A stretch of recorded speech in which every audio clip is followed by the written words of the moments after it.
It's time to travel through the Stargate to the live football universe. Game day.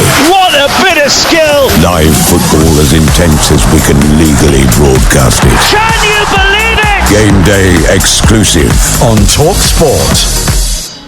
Good morning and welcome to Game Day Exclusive. I'm Reshmin Chowdhury and we are live at the Tottenham Hotspur Stadium for Spurs against Newcastle.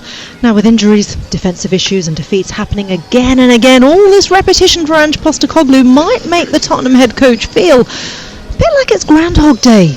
That's right, woodchuck chuckers, it's Groundhog Day! Then put your little hand in mine. He's Panenka it over Fraser Forster just to add insult to Tottenham injury. It is Tottenham 2, Chelsea 4. It's no secret we're thin on numbers. We're both squad wise and position wise. Groundhog Day! Then put your little hand in mine. What a game we've seen. 6 of the best for Liverpool. There's some stuff out there that I find, and at the appropriate time I'll call it out, just offensive towards me. Groundhog Day! Then put your little hand in mine. And Alanga scores for Nottingham Forest. Fair to say I'm getting tired of the same questions. Groundhog Day! Then put your little hand in mine.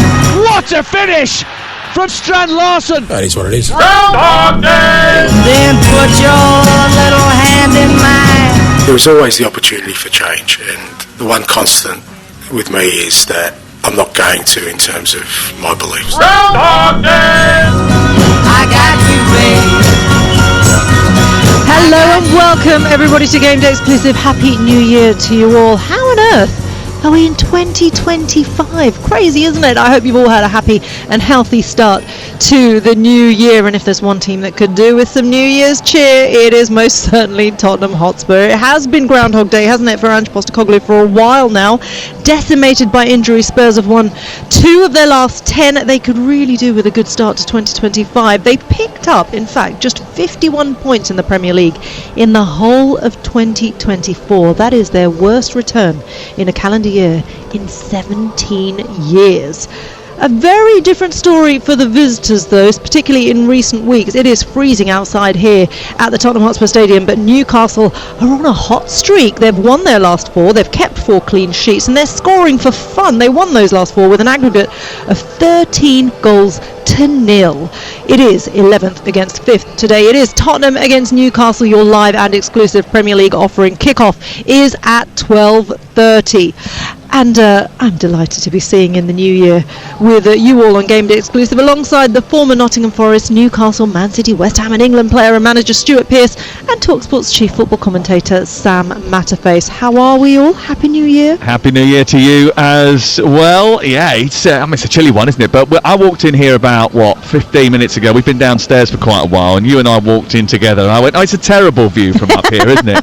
I mean, we're sitting here in the West Stand, halfway up the top tier looking down. We're right on the halfway line. We've got the perfect view. This stadium is absolutely magnificent. I know we say it every time we come here, but it's such a brilliant venue. And it deserves brilliant football, not just brilliant entertainment, I think. I think you're absolutely right, and that's something that they certainly haven't got in recent weeks. Stuart, I mean, just quickly, Happy New Year to you. Just a quick one, how did you see in the new year? Nephew's 18th birthday casino party in the house. They got the tables in the roulette table, blackjack, blah blah blah, in different rooms, and about 25 family members just. He always goes up a level, doesn't he? Yeah, he always whatever does. It is, there's always more. It's a bit of a gamble, maybe throwing in the third choice goalkeeper today. What do you think? Oh, I love that segue because I was about to bring that in. I probably wouldn't have done it in the same way, but absolutely right. 25-year-old Brandon Austin will make his Spurs debut today at a time when Spurs really need to kick on. They really need the points. Of course, we know Guillermo Vicario is out injured. Fraser Forster is out with illness, so Brandon Austin is coming in. Sam, Spurs are at a terrible stage anyway when it comes to injuries. I mean, they've got 3 of their most experienced defenders out as well. I mean, Radu Dragusin is the only senior centre-back who can start today. It's not a great situation, and it doesn't really help when you've got that makeshift back line along with a goalkeeper with so little experience in the top, or no experience in the top flight. Well, he's a very well thought of goalkeeper. I think that's the first thing we should say. They've just given him a new 4-year contract. He is 25 and he's never played for Tottenham Hotspur. And it is 3 years, 5 months and 27 days since the last time he played a game of senior football. So this is a baptism of fire to make your Premier League debut in. But as I understand it, he's 6'3", he's a good shot stopper, agile. He's good with his feet, but he's going to have to be wary of the press that Newcastle are going to put on him today. Isaac in particular, be right up in front of him every time he tries to distribute the ball. Harry Kane apparently is a big fan of him. Sort of almost had this sort of view that if you could get past him, you're doing very well. He sort of is quite impressed with the way that he shot stops. He's just, as I mentioned, signed a new deal, but he's had 2 spells away from Tottenham where he has played senior football. He had 14 games in Denmark with Viber, but it was a long time ago. He has American passport as well. He had a spell in Orlando. He's played for England age group teams, but he also qualifies for the United States of America. His dad is a former 6'8" basketball player who won the British Basketball League in the 97-98 season with the London Towers. Wow. But his senior football, few and far between. The last time he featured for Orlando City was away at Chicago Fire in July 2021. Wow. Well, he certainly has some sporting pedigree in his family, but as you say, a baptism of fire. Today, Stuart, when you are that young goalkeeper, and as Sam rightly said, not so young, still 25, but when you know that this is a squad that is very, very low on confidence at the moment, you don't really know how this backline in front of you are going to be able to help you out in the moments that you need. What is that like? It's quite daunting, I've got to say. Normally when you come into a team and you're lightly raced, you want help from senior players. Certainly in my time growing up, and I know things are different, and young players are more rounded than they are now, and I don't think 25-year-old is in the category of young players, let's be honest with you, but lightly raced. You need help from those senior players around you, and that's exactly what he'll need today. He'll need the back line to make sure they don't feed him passes backwards that put him in a bit of trouble, and build up. You almost have to get confidence in the bank as the game goes on. Don't take any chances. Your manager wants you to play out from the back, you understand that. Any doubt at all, if I was him, I would just pop it up to the halfway line rather than make a mistake and take a chance and play on from there. And that is the mistake that Fraser Forster made a few times, didn't it? And he's been criticised for that. He's also made some good saves, Fraser Forster, of course, as well. I'm not saying that he hasn't, but I'm saying that, there's a particular style that Ange Postecoglou likes to employ with this Tottenham Hotspur side. We all know what that is, and that requires a goalkeeper to be very good with his feet. And they've agreed a transfer for Antonin Kinski of Slavia Prague in the last few hours. He's going to come into the club for £12.5 million. He's going to fly in today and have a medical, probably this evening. Spurs have got a problem with Guillermo Vicario. They're not sure how long he's going to be out for. I think the fact they've signed another goalkeeper indicates he's going to be out for some time. Fraser Forster obviously has done his part, but I think they're looking for a younger goalkeeper to come in and sort of have a bit of competition and variation with Guillermo Vicario. I don't think it really sort of installs Brandon Austin with confidence ahead of his first appearance that they're going to automatically go and sign another goalkeeper. They were linked with that's younger than him as well. That's younger than him, yeah. They were linked with Sam Johnston as well of Wolverhampton Wanderers, but it looks like that move probably not going to come off now. But they are going to sign a new goalkeeper, to Czech under 21 international. He's only 21 years of age, and the fact that Tottenham are parting with 12.5 million suggests that he will go in straight as the number 2 to Vicario. I think when we talk about Vicario as well, he's looked a bit flappy, corners into the box, people, the crowd seen around him. So if you're signing a goalkeeper, you might be signing one. We're talking about signing one to go in as a number 2 potentially. Maybe they're looking for. Maybe he's a new number 1. Exactly that. I wonder what they're looking for, to be honest. As a Spurs fan, I'm really not really... Points would be good, wouldn't it? Points would be the best thing rather than entertainment. And I don't say that flippantly. I mean, they are 11th in the league, and I think the key has got to be that now. I was a little bit surprised yesterday that a lot of the talk was more about the spectacle that we were going to see here today, rather than actually, now is the chance. And if you heard Majestic on the weekend sports breakfast with Nasli Sawyer and Tony Cascarino, I mean, he was exasperated, really. He now, I'm not sure that he's totally representative of every Tottenham fan, because they don't all think the same way, but there's a lot of Tottenham supporters, I think, the feeling that I'm getting, that are getting a little bit frustrated that although yes, it's entertaining, it needs to be more productive. Yes, Sam, and as a fellow Spurs fan and someone who heard that interview, I actually echo every single thing that Majestic had said. Yes, we will see what we get today. Will it be entertainment? Will it be goals? Well, the tally would suggest so. Apparently in the last 59 encounters between Spurs and Newcastle, the game has never ended goalless, so that should tell you that we'll be in for some level of entertainment. Which side leaves happier than the other, we will soon find out. Our kickoff at 12:30 is, of course, Spurs against Newcastle, your first game day exclusive of 2025, and as we continue to build up to the game, there are plenty of fantastic interviews and features coming up on Game Day Exclusive here on TalkSport. We will be hearing from Newcastle's in-form winger Jacob Murphy. Been getting the ball in a lot more dangerous areas, and also because we've been heavily dominating games, it feels like it's attack after attack after attack. Our chief football correspondent Alex Crooks gives us the latest transfer news regarding Brighton and Arsenal ahead of their meeting later tonight.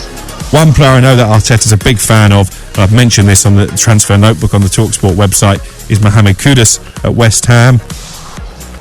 And we'll be joined by the Athletic's Jack Pitt-Brook to look at what is going wrong at Spurs.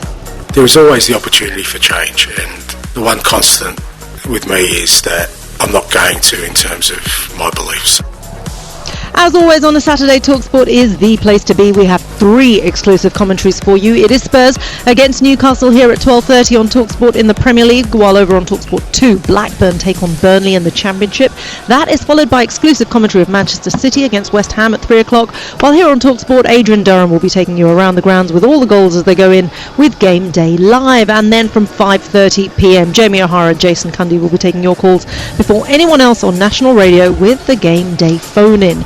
All of this is live and exclusive on the TalkSport network, and you can get instant access to the commentaries via the TalkSport app, where you can swipe between TalkSport and TalkSport 2, as well as our sister stations, including Times Radio and Virgin Radio. Premier League team news is out an hour and 15 minutes before kickoff. We'll be bringing that to you next. This is Game Day Exclusive on TalkSport with Enterprise Rent-A-Car. Whatever the mission, home or away, Enterprise helps over 120,000 people every day. And Game Day Exclusive on TalkSport with Sky Sports. Stream Sky Sports Big Weekend, including Brighton versus Arsenal, live today. Available with no contract on Now. Search Now Sports. 18 plus. Stream via internet. Terms apply.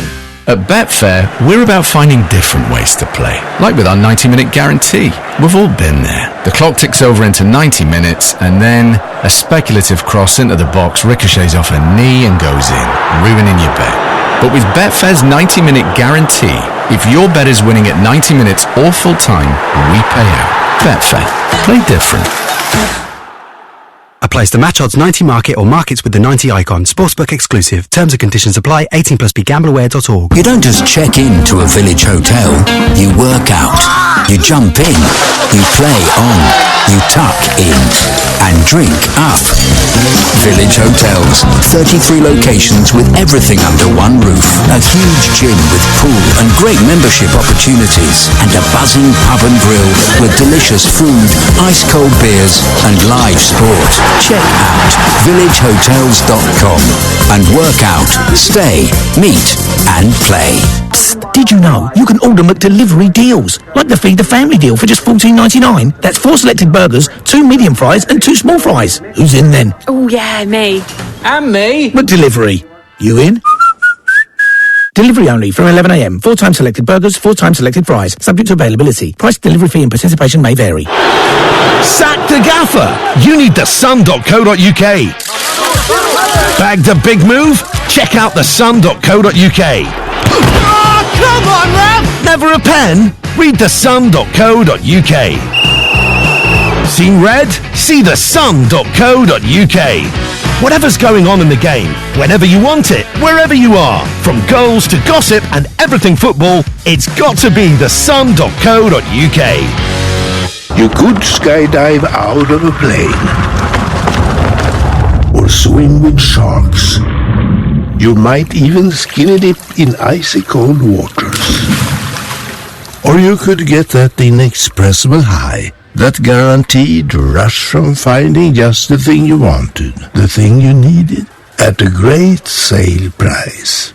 Winter sale ends soon. IKEA, the wonderful everyday. The Screwfix sale is now on and it's huge! Save a huge £30 on the DeWalt 18-volt inflator cordless, now just $19.99. And grab the aluminium 6-step platform ladder for only $59.99, saving you a huge 10%. Sale ends 5th of January. It's huge. Delivery fees may apply, subject to availability. See screwfix.com for full T's and C's. We all fantasize about our perfect home, watching the big game cozied up in the snug. Balmy summer nights with the kids playing on the lawn. We're playing real-life football! But come on, this isn't real. Listen, if you're serious about making your fantasy a reality, find out what your home is worth instantly with a free online valuation estimate. Get real about moving. Get on the market. Most common time to obtain an online quote between 1st of April 2024 and 30th of June 2024 was under 3 minutes. Excludes Northern Ireland. Game day exclusive on TalkSport with Enterprise Rent-A-Car. Whatever the mission, home or away, Enterprise helps over 120,000 people every day. TalkSport traffic. In Greater Manchester, the M61 is still shut both ways for an ongoing police investigation between Junction 5 for West Horton and Junction 6 for Horwich. In Worcestershire, it's queuing on the northbound side of the M42 approaching Junction 2 for Alvechurch, where a vehicle fire means the main carriageway is closed. The diversions via the exit and entry slips. In Kent, the westbound side of the M26 has reopened between Junction 2A for Rootham and the M25 following an earlier accident. And in East London, the Rotherhithe Tunnel's been closed both ways to recover a broken down van. I'm Nickel Page. Game day. Score some Saturday football. It is in! Today, exclusive full match commentary of Manchester City versus West Ham. Coverage from 2:30, kick-off 3 p.m. on TalkSport 2. Hello everybody, you're listening to Game Day Exclusive live on TalkSport ahead of our 12:30 Premier League kickoff today. It is Tottenham against Newcastle United. It's a game that always promises goals, but the team news is very interesting indeed. We know that Tottenham are decimated by injuries. Newcastle on the up at the moment. Let's find out what the managers have gone with. We're going to go through the lineups now, all thanks to Betfair. Here's our match commentator Sam Matterface. Yes, and Daniel Levy is known for being a shrewd businessman, so don't be surprised if his next move is to build a health centre next to the training ground to save on medical bills. Fraser Forster is so ill that Brandon Austin has to play. He joined Tottenham at the age of 8. He makes his first senior start in English football.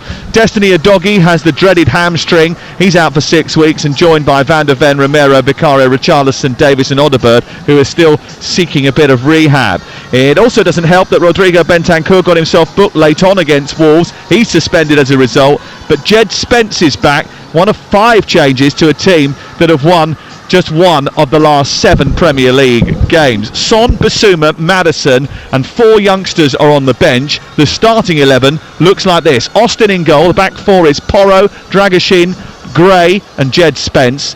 Pap Sarr and Lucas Bergvall in the centre of midfield. Johnson, Kulusevski and Timo Werner behind Solanke in attack.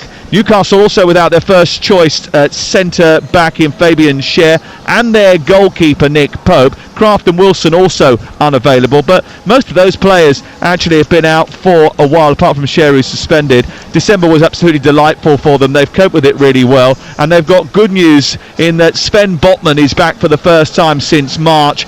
They make just 2 changes from the win over Manchester United. Dubravka is their goalkeeper. Livramento, Botman, Byrne and Hall, the back 4. Guimaraes, Tonali, Joel Linton in midfield. Murphy, Isaac and Gordon, that 3-pronged attack that have produced so many goals over the course of the last few weeks. Thank you very much, Sam Matterface. Those lineups were brought to you by Betfair. 18 plus terms and conditions apply. Stuart Pearce, we've talked about Brandon Austin being brought in for with Vicario and Fraser Forster out, so he's coming in, the 3rd choice goalkeeper in goal. But when you look at the players that Ange has left out, before we talk about the ones that are in, Maddison, Son and Bissouma are on the bench. Does that surprise you? Because it surprises me. 100% it does. We talked about the injuries and that type of thing at Spurs at the moment, and then all of a sudden you look at the bench and Sonny, obviously the captain of the football club, Bissouma, Maddison, these are first teamers for Tottenham. These are the ones that you, at the start of the season, you're relying on. All of a sudden you've got a few injuries and they've been left out.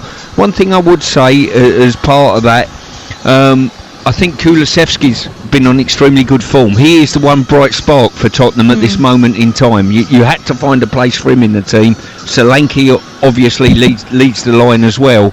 But it's very surprising that they have left the likes of Maddison and Sonny out. I wonder whether or not it has anything to do with the illness that has been sweeping through the camp. We know that Fraser Forster has picked up an illness, and that certainly was reported yesterday as if it wasn't just an isolated case. There were one or two that were suffering with it, and that would maybe explain to us why those players are not in the starting lineup.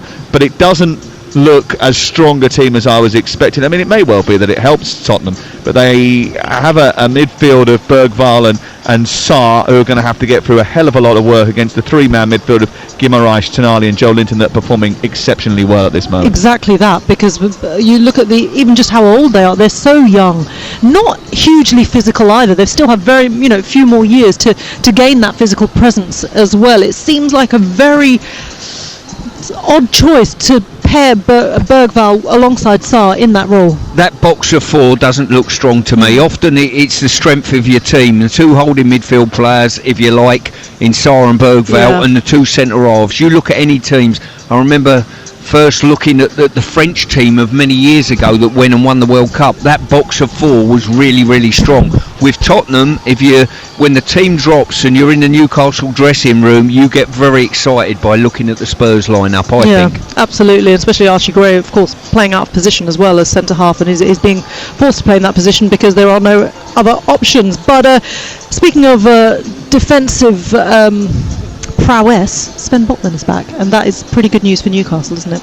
That's a massive lift for Newcastle, it really is. As I say, they've had a lot of injuries in that back line and a lot of changes in the back line, I think, over the season.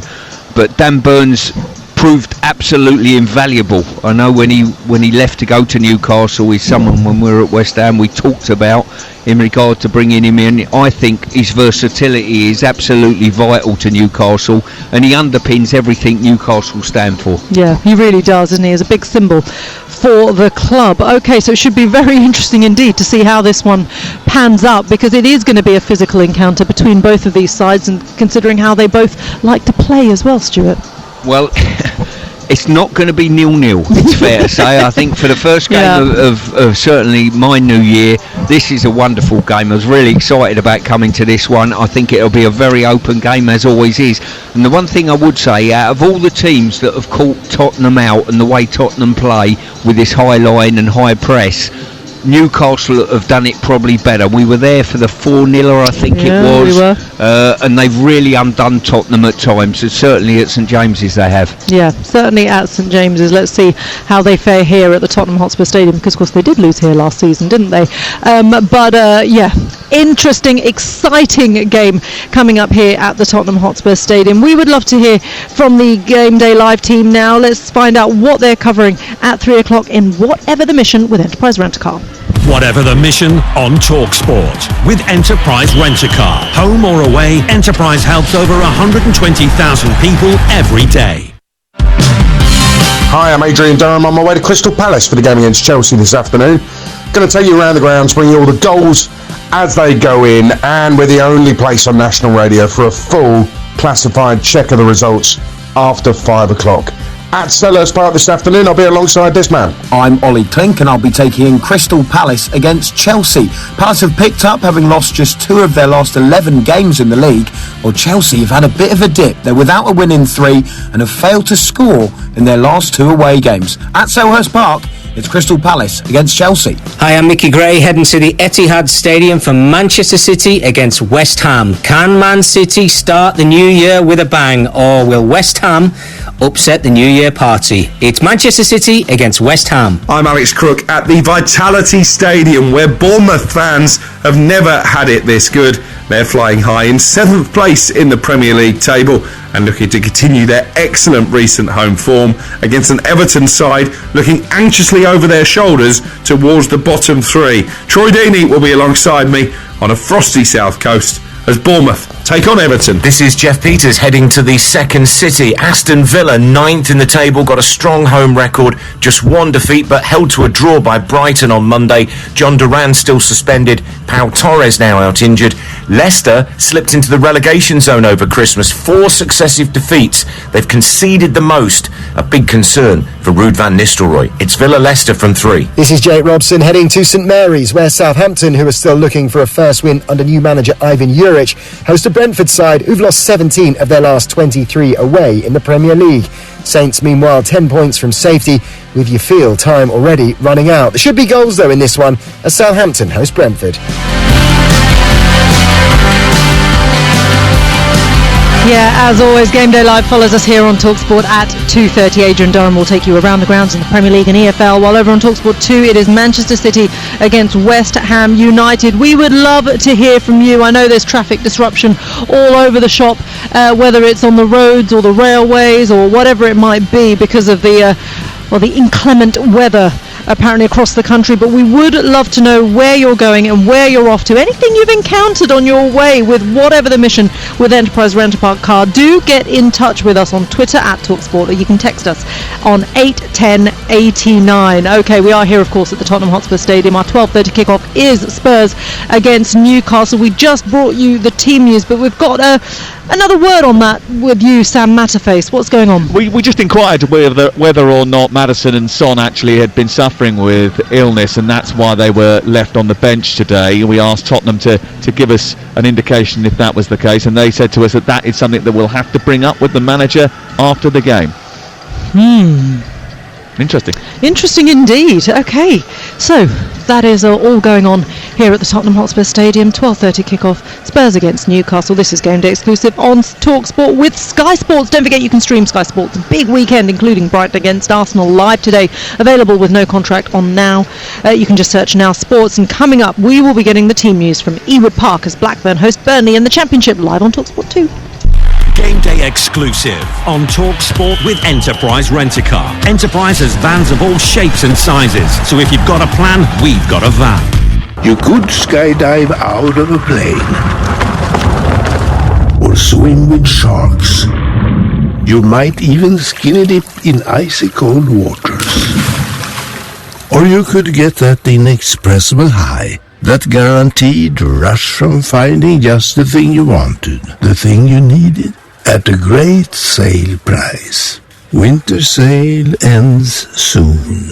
IKEA, the wonderful everyday. The Screwfix sale is now on, and it's big! Save a big £15 on the Gold Screw Trade Pack, now only $19.99. And grab the Stanley Organizer for just $9.99, saving you a big £10. Hurry, the sale must end on the 5th of January. It's big. Delivery fees may apply, subject to availability. See screwfix.com for full T's and C's. Psst, did you know you can order McDelivery deals? Like the Feed the Family deal for just $14.99. That's 4 selected burgers, 2 medium fries and 2 small fries. Who's in then? Oh yeah, me. And me. McDelivery. You in? Delivery only from 11 a.m. 4 times selected burgers, 4 times selected fries. Subject to availability. Price, delivery fee and participation may vary. Sack the gaffer! You need thesun.co.uk. Bagged a big move? Check out thesun.co.uk. Oh, come on, Ralph! Never a pen? Read thesun.co.uk. Seen red? See thesun.co.uk. Whatever's going on in the game, whenever you want it, wherever you are, from goals to gossip and everything football, it's got to be thesun.co.uk. You don't just check in to a village hotel, you work out, you jump in, you play on, you tuck in, and drink up. Village Hotels, 33 locations with everything under one roof, a huge gym with pool and great membership opportunities, and a buzzing pub and grill with delicious food, ice-cold beers and live sport. Check out villagehotels.com and work out, stay, meet and play. At Betfair, we believe that to play different, you need the right tools. The boots, the world-class tactics, the science-backed nutrition. The pros have their tools, and with Betfair, so do you. Our safer gambling tools work just like the right pair of boots, designed to keep you on top of your game. Open the Betfair app to equip yourself so you can bet at your best. Betfair. Play different. 18 plus, begambleaware.org. We all fantasize about our perfect home. Sipping a morning coffee out on the terrace.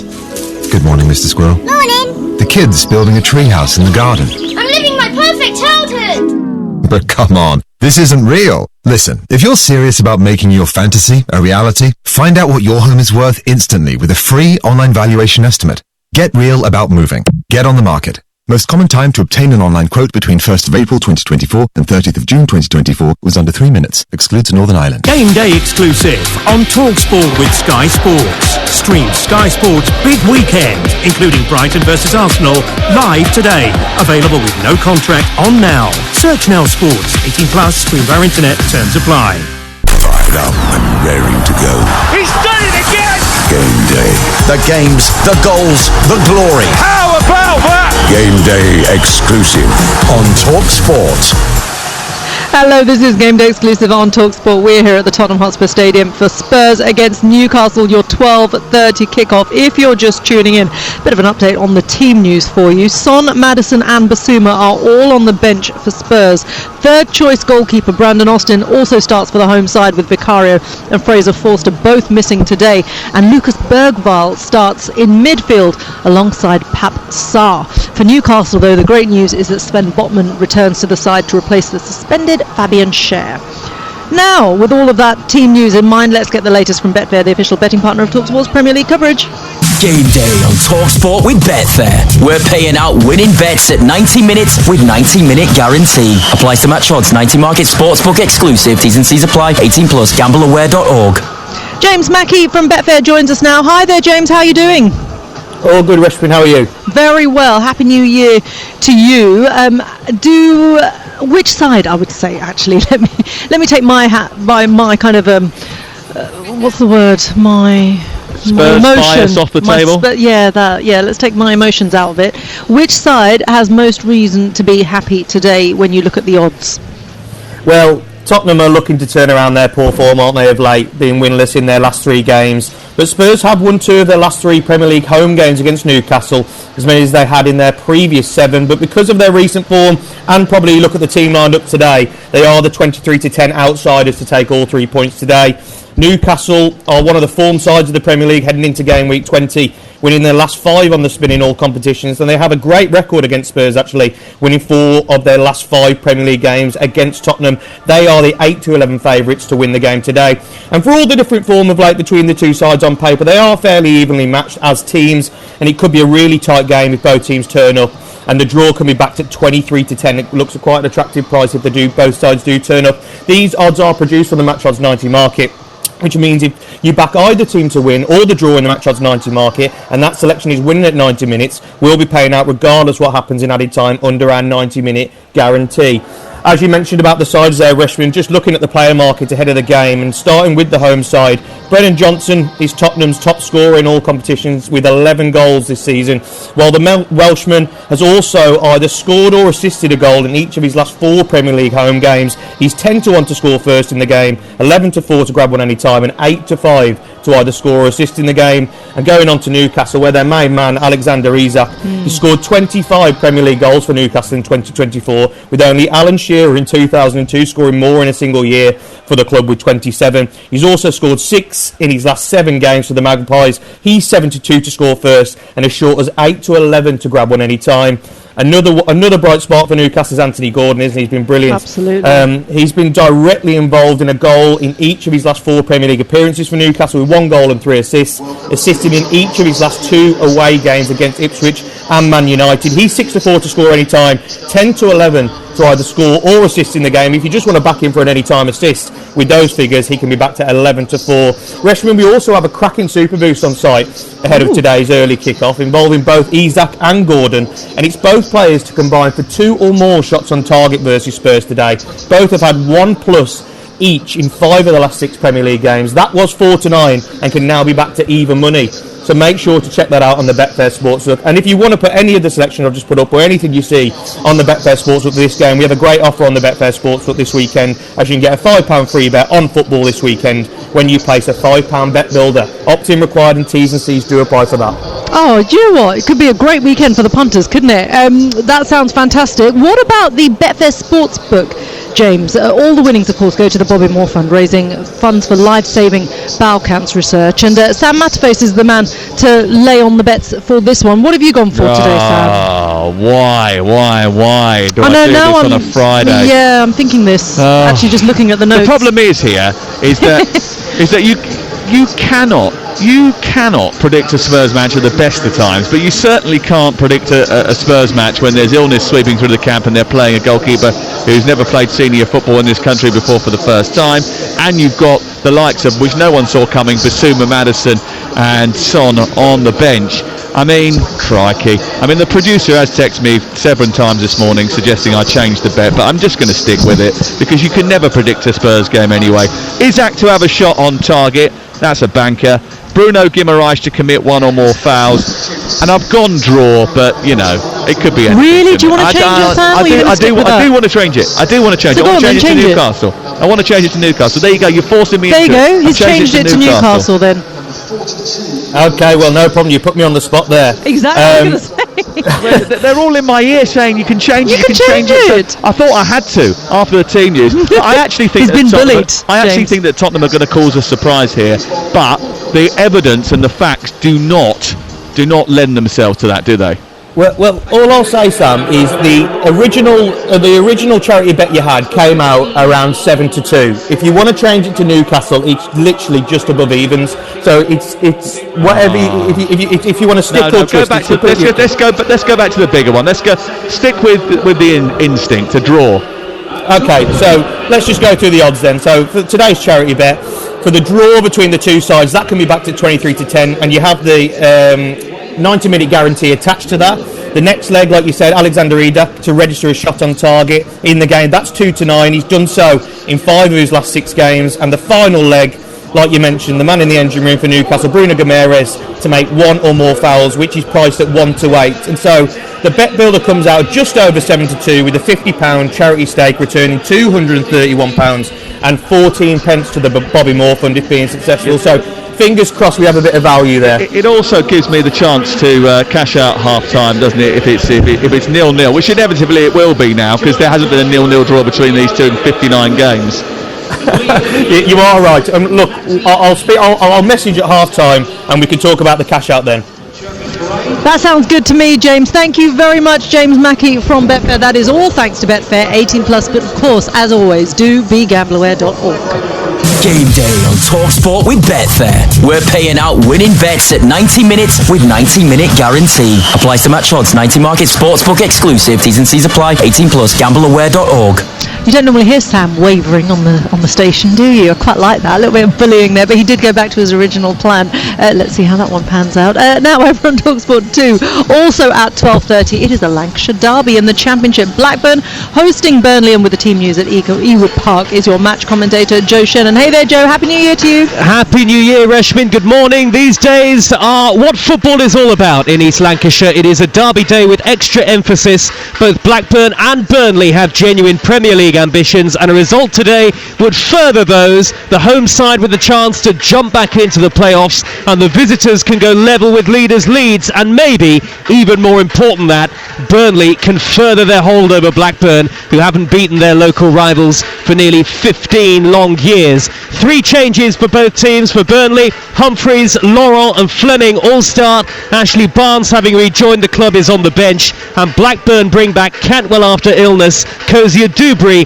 and Maktar Gay also come in. Bitterly cold at Ewood Park, which is expecting its biggest crowd for 6 years. It is Blackburn against Burnley, and it's live over on your home of the EFL, TalkSport 2. Fantastic stuff, Joe Shannon. Should be a great one.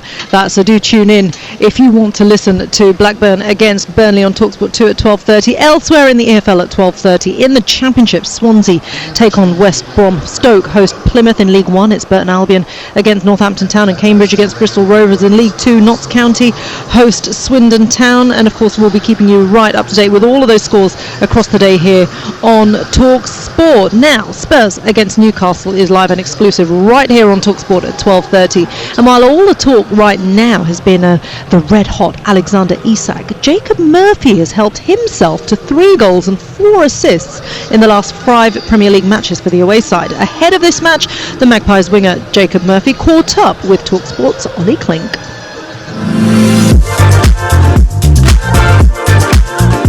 Into Murphy! 2-0 Newcastle! Thumping hit from Jacob Murphy! In terms of you personally, you've been on fire recently. You've been scoring and creating goals. You've been nominated for Player of the Month as well. What would you put your own good form down to? Just an elevation in the team's performance. I think because everybody's playing at a lot higher level now, we're naturally creating a lot more chances. So yeah, I've been getting the ball in a lot more dangerous areas, and also because we've been heavily dominating games. It feels like it's attack after attack after attack. So yeah, I put it a lot down to our teammates. We're really finding a groove, finding our style. So yeah, we need to take that into January and keep continuing, growing as well, because it can be success and glory right now, but that can quickly be taken away from you if you're not elevating your game. So there is another man who's been nominated for Player of the Month, Alexander Isak. Who do you think is going to get it, firstly? I hope Alex gets it. I really do. I'm sure he'd say the same about you there, Jacob, as well. But you've assisted him 4 times already this season. What do you think makes your relationship on the pitch so special at times? He's just a really intelligent number 9. He knows the profile of his wingers.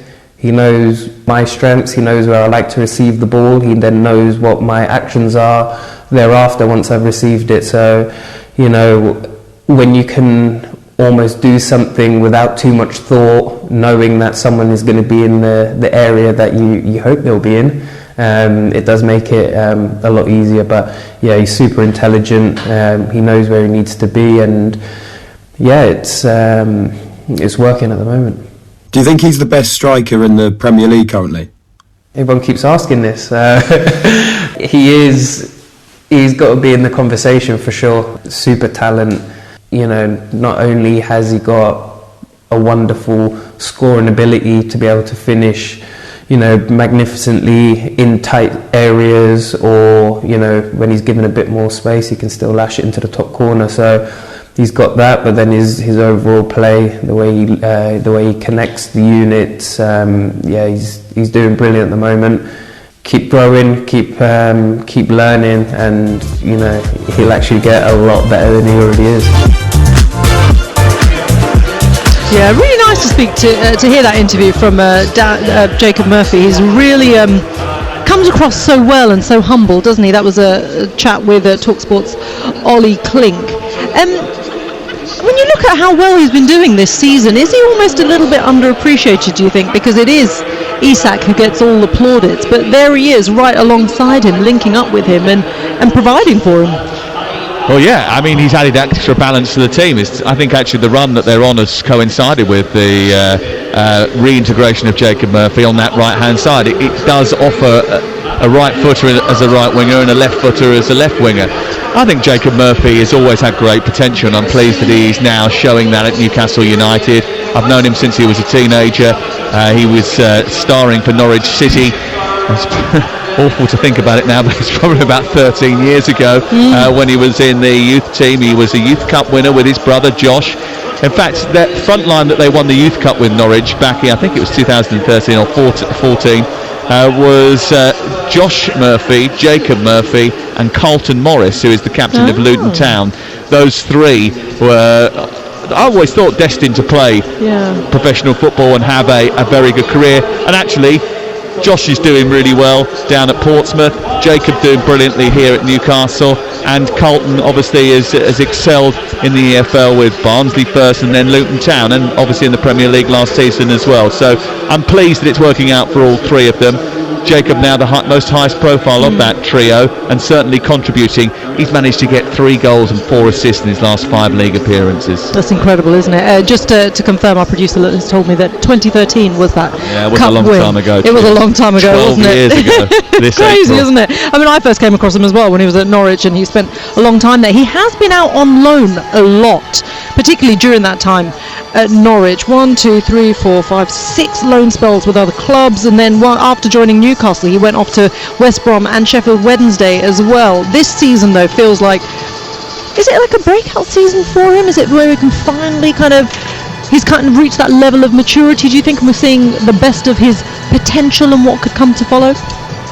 I get the impression with him, he's one of these players that will go in the team, which is probably typical of wide players and wingers, if you like. He's almost an old-fashioned winger. That will go in and have a spell in the team, but come out the team again, then go back in. And that's probably the beauty of him with bigger squads at this moment in time.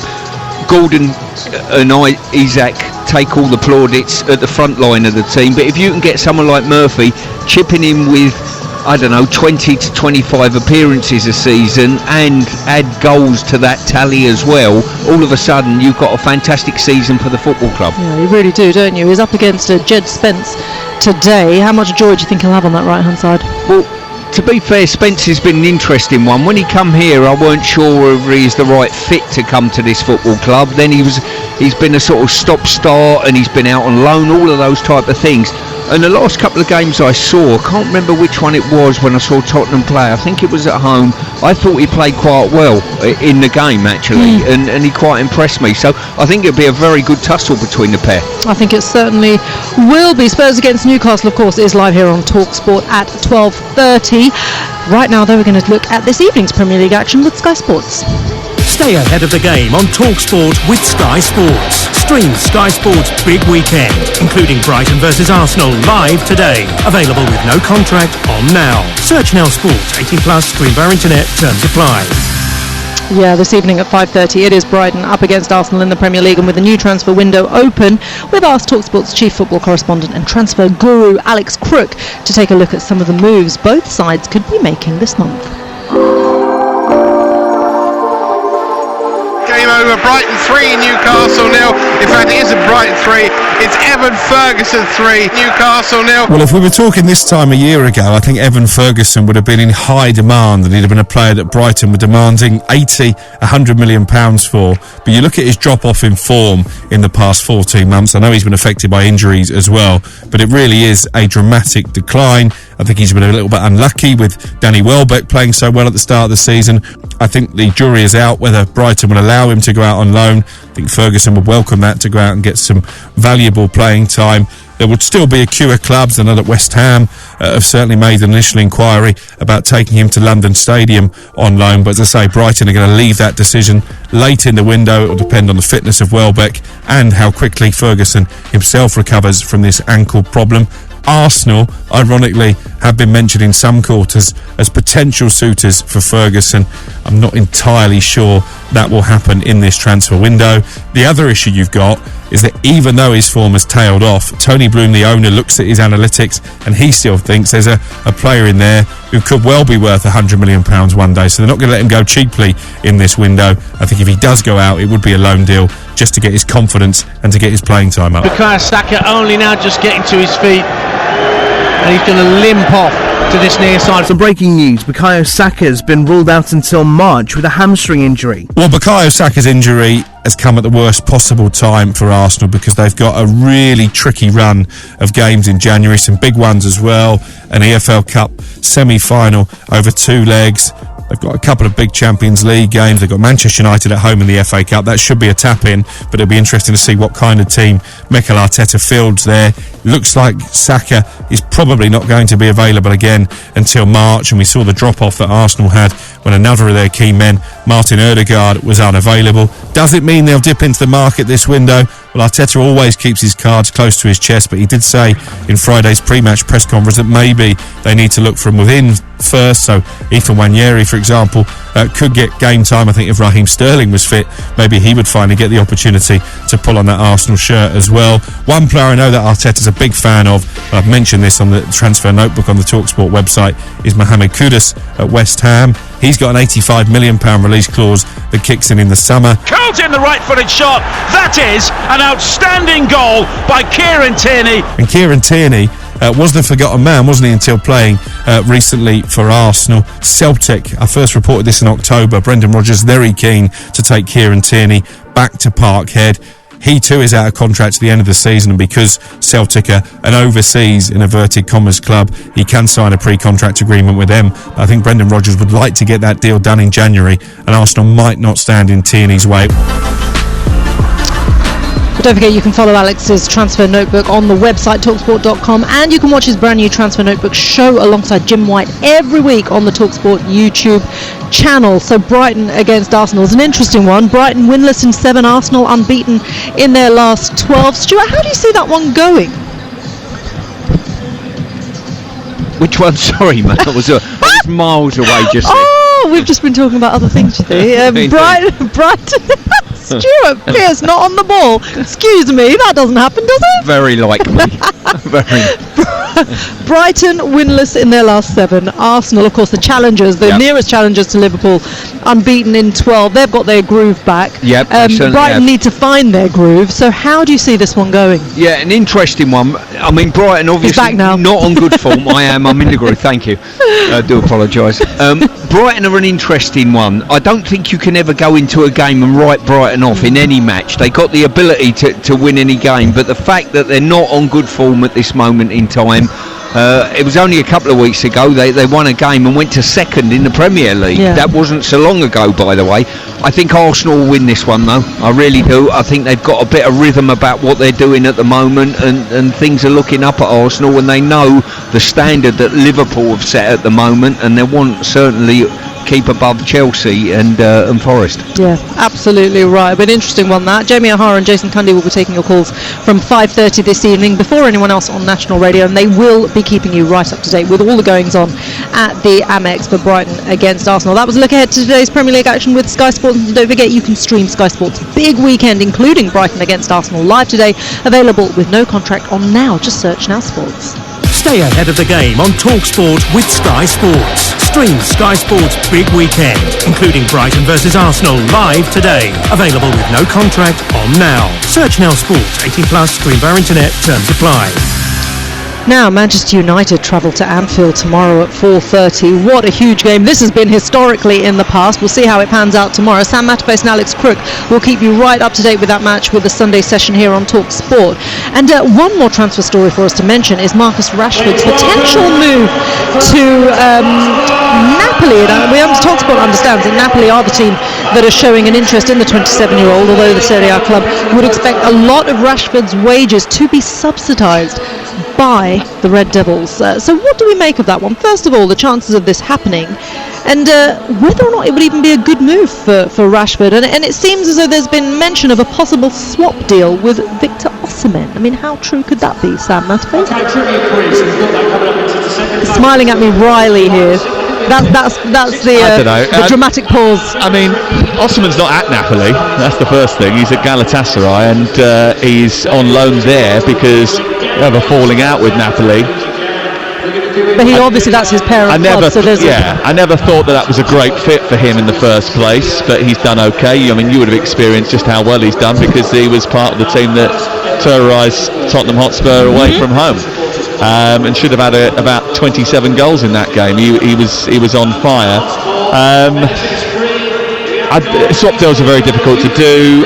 I think that although it might look like a nice fit for both clubs, I'm not necessarily sure that Manchester United are going to be happy about paying a lot of that Marcus Rashford's wages, but they're going to have to do that if they want to offload him. Interestingly, I thought the tone from Marcus over the course of the last few days and people close to him has been that he's, sort of almost quite happy to stay at Manchester United, backtracking a little bit. There's not that much interest. It's not like there are clubs knocking down the Manchester United door to grab him. Clearly he's a very good player and he's got a lot of talent. He just hasn't been able to display that in a Manchester United jersey for a year or so. He needs somewhere where he can go and get back on track. Is Napoli the right place to do that? Possibly. Scott McTominay is there. He's got Billy Gilmore, who he will know as well. There's, but he does need. He needs a new start. Let's see. I don't think anything will happen with him until right at the very end of the window. That's my prediction. I find it quite incredible. We're even talking about Rashford having his wages subsidised as well. So United have got to take a hit on him potentially to move him out on loan, and I think that's a real damning indictment of where he is at the moment of his football. And as you mentioned just then, Sam, not a load of takers for him. You're thinking, well, come on now. And I do feel as though with a lot of these players, they have a 10-year window, and it's almost burnout at the end of that when they come on as child superstars, like Rashford did, to be fair. But the quicker for England's sake especially, that they can get him playing again, and he can play with a smile on his face and a work rate to his game, the better it is for him and English football, I think. It's been a real kind of not quite a fall from grace, but certainly coming off his perch, really, because he was so much promise of a player, and it's very really sad. Absolutely, I agree. Really sad, because he's obviously a talented kid. He was a local kid who supported Manchester United as a youngster, went through a lot to get into the first team. Everybody has to work incredibly hard to be a professional footballer. It's not the easiest job to succeed at. However, to come off the bench and start in that first Europa League game, I was there that night. The first night against Midtjylland, where he surprisingly was named in the team. No one knew. It was as they walked out of the tunnel, and I looked down and I was like, that's not who it's supposed to be. I was commentating on the game. It was a dream debut. He scored that day. Then he scored the weekend in the Premier League against Arsenal. Then he scored when he came off the bench for England. I mean, he had a fairy tale start to his career. But the last year or so has been a nightmare. It really has, hasn't it? I wonder what will happen in that saga. Certainly watch this space here with us on TalkSport. We'll bring you any news we have, of course, on the future of Marcus Rashford as it happens throughout the course of this January transfer window. This is Game Day exclusive on TalkSport with Enterprise Rent-A-Car. Whatever the mission, home or away, Enterprise helps over 120,000 people every day. And coming up next, we'll be hearing and taking a deeper look at Tottenham's poor run of form. Do stay with us. Spurs against Newcastle is your 12:30 kickoff. Game Day exclusive on TalkSport with Sky Sports. Stream Sky Sports Big Weekend, including Brighton versus Arsenal, live today. Available with no contract on Now. Search Now Sports. 18 plus. Stream via internet. Terms apply. Sack the gaffer. You need thesun.co.uk. Bagged a big move? Check out thesun.co.uk. Oh, come on, Ralph! Never a pen? Read thesun.co.uk. Seen red? See thesun.co.uk. Whatever's going on in the game, whenever you want it, wherever you are, from goals to gossip and everything football, it's got to be thesun.co.uk. The Screwfix sale is now on and it's huge! Save a huge £30 on the DeWalt 18-volt inflator cordless, now just $19.99. And grab the aluminium 6-step platform ladder for only $59.99, saving you a huge 10%. Sale ends 5th of January. It's huge. Delivery fees may apply, subject to availability. See screwfix.com for full T's and C's. At Betfair, we believe that to play different, you need the right tools. The boots, the world-class tactics, the science-backed nutrition. The pros have their tools, and with Betfair, so do you. Our safer gambling tools work just like the right pair of boots, designed to keep you on top of your game. Open the Betfair app to equip yourself so you can bet at your best. Betfair. Play different. 18 plus BeGambleAware.org. You don't just check in to a village hotel. You work out. You jump in. You play on. You tuck in. And drink up. Village Hotels. 33 locations with everything under one roof. A huge gym with pool and great membership opportunities. And a buzzing pub and grill with delicious food, ice-cold beers and live sport. Check out villagehotels.com and work out, stay, meet and play. Psst, did you know you can order McDelivery deals? Like the Feed the Family deal for just $14.99. That's 4 selected burgers, 2 medium fries and 2 small fries. Who's in then? Oh yeah, me. And me. McDelivery. You in? Delivery only from 11 a.m. 4 times selected burgers, 4 times selected fries. Subject to availability. Price, delivery fee and participation may vary. You could skydive out of a plane. swim with sharks. You might even skinny dip in icy cold waters.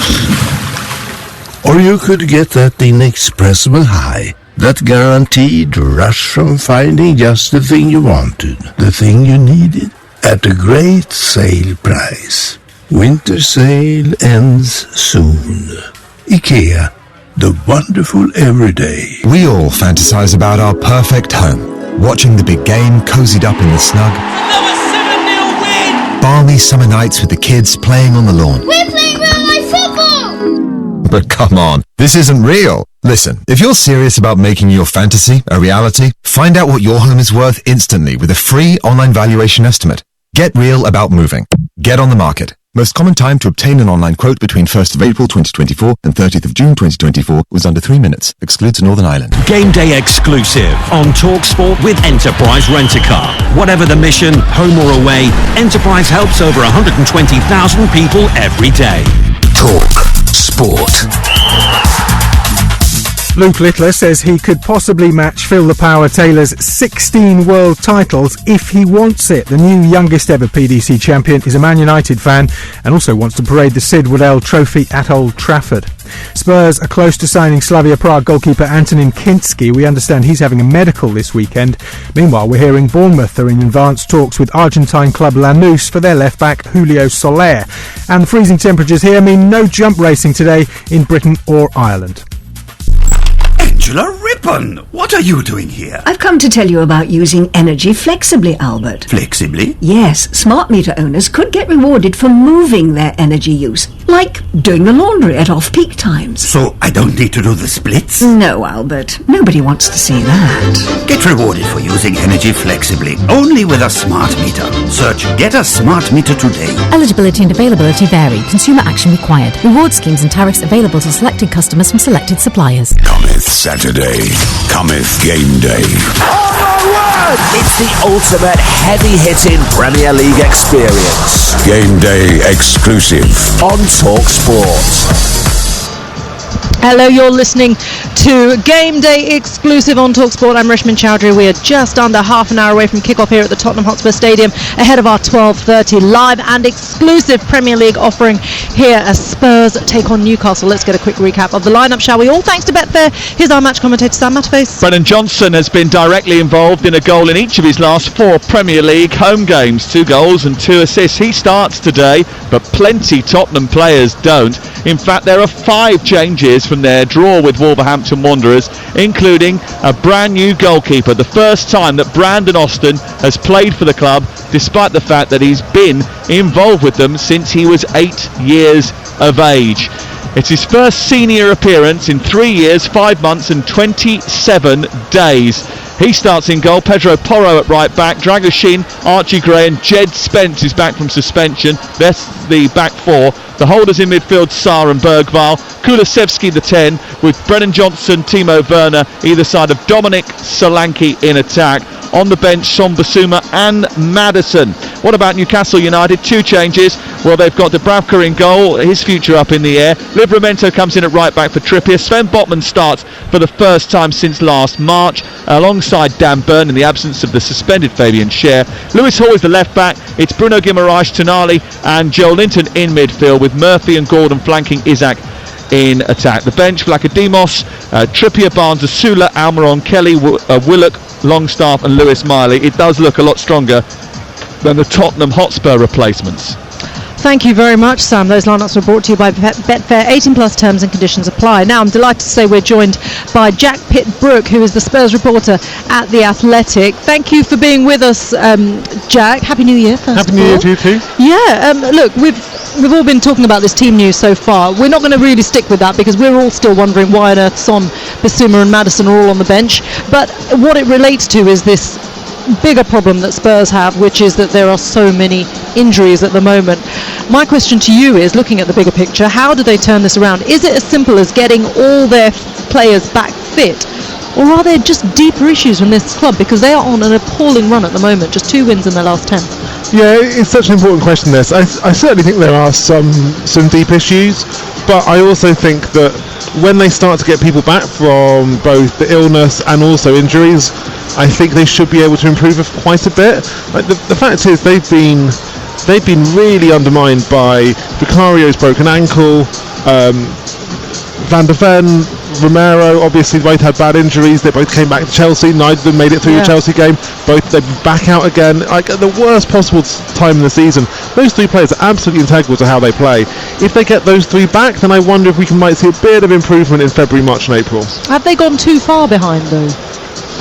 I think, in terms of like qualifying for the Champions League, then probably Like I think that their league position is really bad. There's lots of context for that, and there's lots of reasons why they found it so difficult this season. But there is no getting past the fact that this is the worst. This is the worst Spurs league season since like 2003-04, I think, when they came 14th. That said, there's still a lot to play for. They're still in 3 cup competitions. Obviously, they're back here on Wednesday night for the League Cup semi-final, first leg against Liverpool. They're still doing well in the Europa League. So I don't think the season as a whole is a write-off. I just think that, the kind of top 4, top 5 target, which Tottenham usually go into any Premier League campaign with, I think that ship has sailed. Okay, well, we all know that Ange is very adamant that he's not going to change his style. He says that time and time again. He's actually got really frustrated by people asking him.